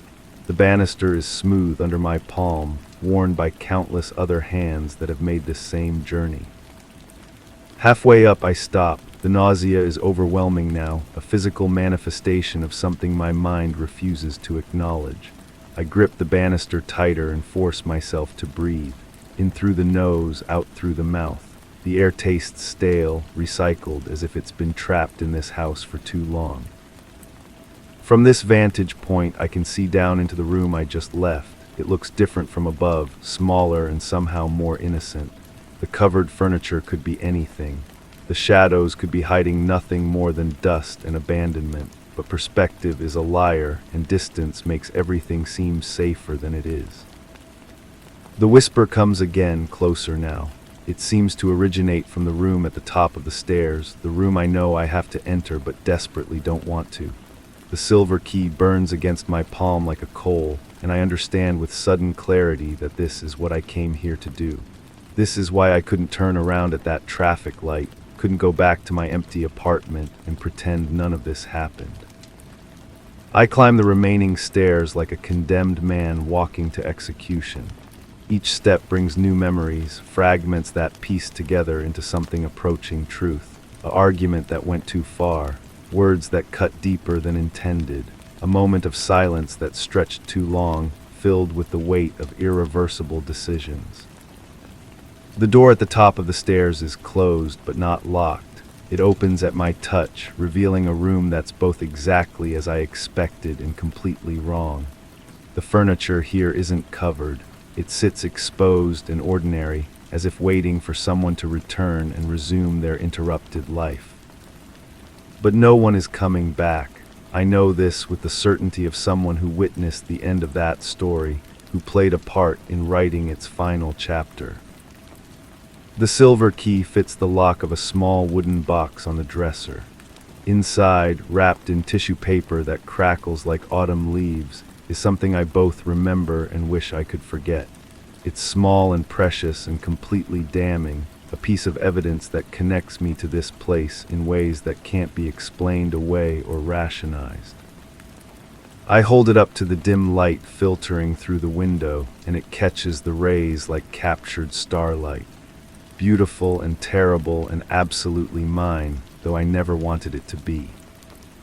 The whisper comes one last time, not from the room but from inside my own head. It speaks the name I've been trying not to remember, gives voice to the truth I've been running from. The truth that brought me back to this house, to this room, to this moment of reckoning. I close my fingers around the object and feel its sharp edges press into my palm. The pain is clean and honest, more real than anything else in this house of shadows and secrets. It grounds me, reminds me that I'm still here, still breathing, still carrying the weight of what I've done. The nausea begins to fade, replaced by something worse: acceptance, understanding, the knowledge that some doors once opened can never be closed again. Some keys unlock more than rooms or boxes. They unlock truths that reshape everything you thought you knew about yourself. I stand in that room, holding my proof and my punishment, and wonder if this is what resolution feels like. Not peace, not closure, but simply the end of running. The acknowledgement that the person who entered this house is not the same person who will eventually leave it. If I leave it at all. The house settles around me, no longer waiting but satisfied. It has what it wanted, has drawn from me the admission I came here to make. The silence is different now, complete but not oppressive. It's the silence of finished business, of stories told to their bitter end. I close the box but keep the key. Some locks are meant to be opened again and again until their secrets lose the power to surprise, until the truth becomes as familiar as breathing, as constant as heartbeat, as inescapable as the reflection in a dark window. The house knows I know, and somewhere in the space between knowing and accepting lies whatever comes next. Story 10. My hand had just brushed the banister when I felt it.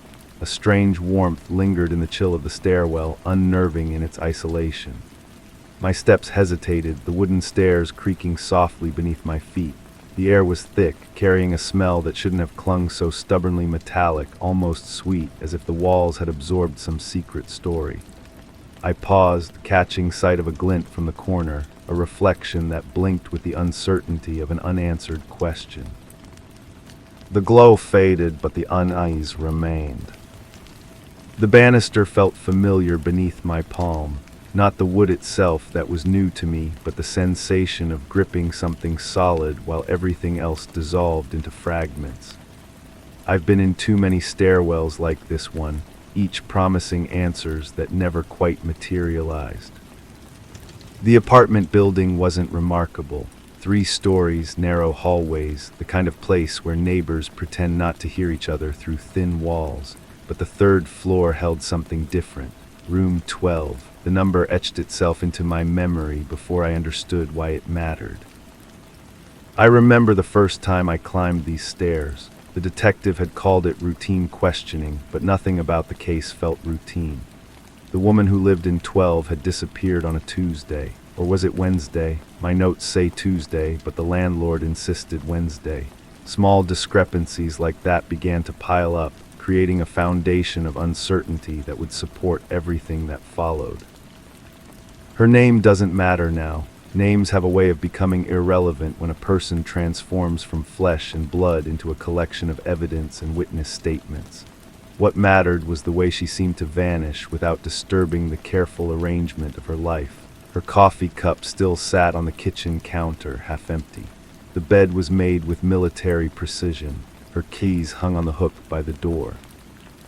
But the mirror in her bedroom was cracked. I found myself returning to that detail repeatedly.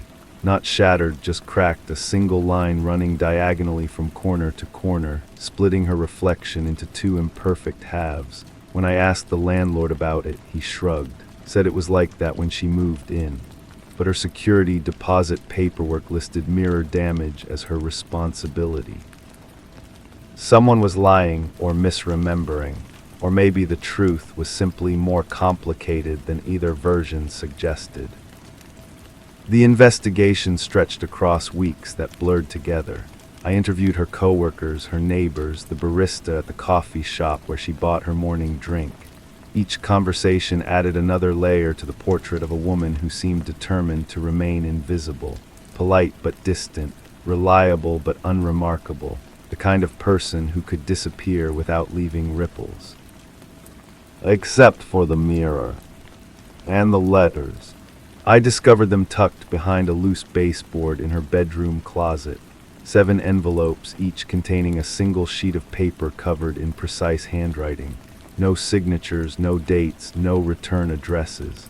The content was mundane observations about weather, comments about books, fragments of conversations that might have happened anywhere. But reading them felt like eavesdropping on an intimate conversation between 2 people who knew each other's secrets.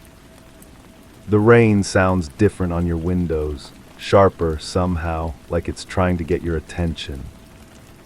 I saw you at the market yesterday. You were holding tomatoes up to the light, testing their weight. You have careful hands.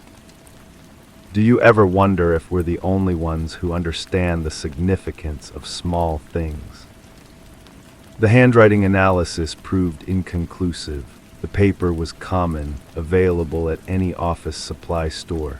The ink came from a standard ballpoint pen, but something about the letters felt urgent despite their casual tone, as if the writer was trying to communicate something important through seemingly innocent observations. I kept returning to that cracked mirror, studying my own fractured reflection in the glass. The apartment had been cleaned and re-rented, but the landlord had left the mirror, said it would be too expensive to replace. So I stood there, split in 2, trying to understand what she might have seen in that same divided image. The new tenant was a graduate student who worked late and slept later. She complained about strange sounds in the walls, footsteps in the hallway that stopped outside her door without continuing to another apartment. The building's acoustics played tricks, she said, made you hear things that weren't quite there. But when I pressed her for details, her descriptions matched reports from the previous tenant's neighbors. The same soft footsteps, the same pause outside room 12, the same sense of being watched through the peephole. I began spending evenings in the stairwell listening. The building had its own rhythm pipes settling, floorboards expanding and contracting, the distant hum of appliances. But underneath that familiar symphony, something else moved, patient, deliberate, almost like breathing. The breakthrough came from an unexpected source. The postal worker who served the building mentioned seeing the missing woman after her supposed disappearance. She'd been collecting mail from the lobby boxes, he said, looked tired but otherwise normal. When I showed him her photograph, he nodded with certainty. But the date he gave was impossible. 3 days after she'd been reported missing. 2 days after I'd first walked through her empty apartment. I checked the security footage from nearby businesses, looking for any trace of her during those impossible days. The camera angles were wrong, the resolution too poor, the timing too coincidental. But in one frame, captured by the pharmacy across the street, a figure that might have been her stood at the building's entrance, keys in hand. The image was too blurry to be certain. Could have been anyone with similar height and hair color. But something about the posture, the way she held her shoulders, felt familiar from the photographs scattered throughout her apartment. I started carrying a copy of that security frame, studying it during quiet moments. The more I looked, the less certain I became. Features that seemed clear at first glance dissolved under scrutiny. The timestamp could have been wrong, the figure could have been a stranger. The whole thing could have been wishful thinking disguised as evidence. But the postal worker's certainty haunted me. The letters became my obsession. I read them repeatedly, searching for hidden meanings in their ordinary observations. The handwriting began to feel familiar, though I couldn't place where I might have encountered it before. The paper developed a permanent crease from my constant folding and unfolding. Sometimes I think we're living parallel lives that occasionally intersect at unexpected angles. Your light was on late last night. I wondered if you were having trouble sleeping too. There are things I want to tell you, but the words feel too heavy for paper. Each letter seemed to respond to the previous one, creating half of a conversation. But without her replies, the meaning remained elusive. Who was the writer? What did they want? And why had she kept the letters hidden behind a loose baseboard? The crack in the mirror began to widen. I noticed it during one of my unofficial visits to the apartment. The new tenant was at work, and the landlord had stopped asking questions about my presence in the building. The diagonal line that had once been sharp and clean now branched into smaller fractures, creating a web of distortion across the glass surface.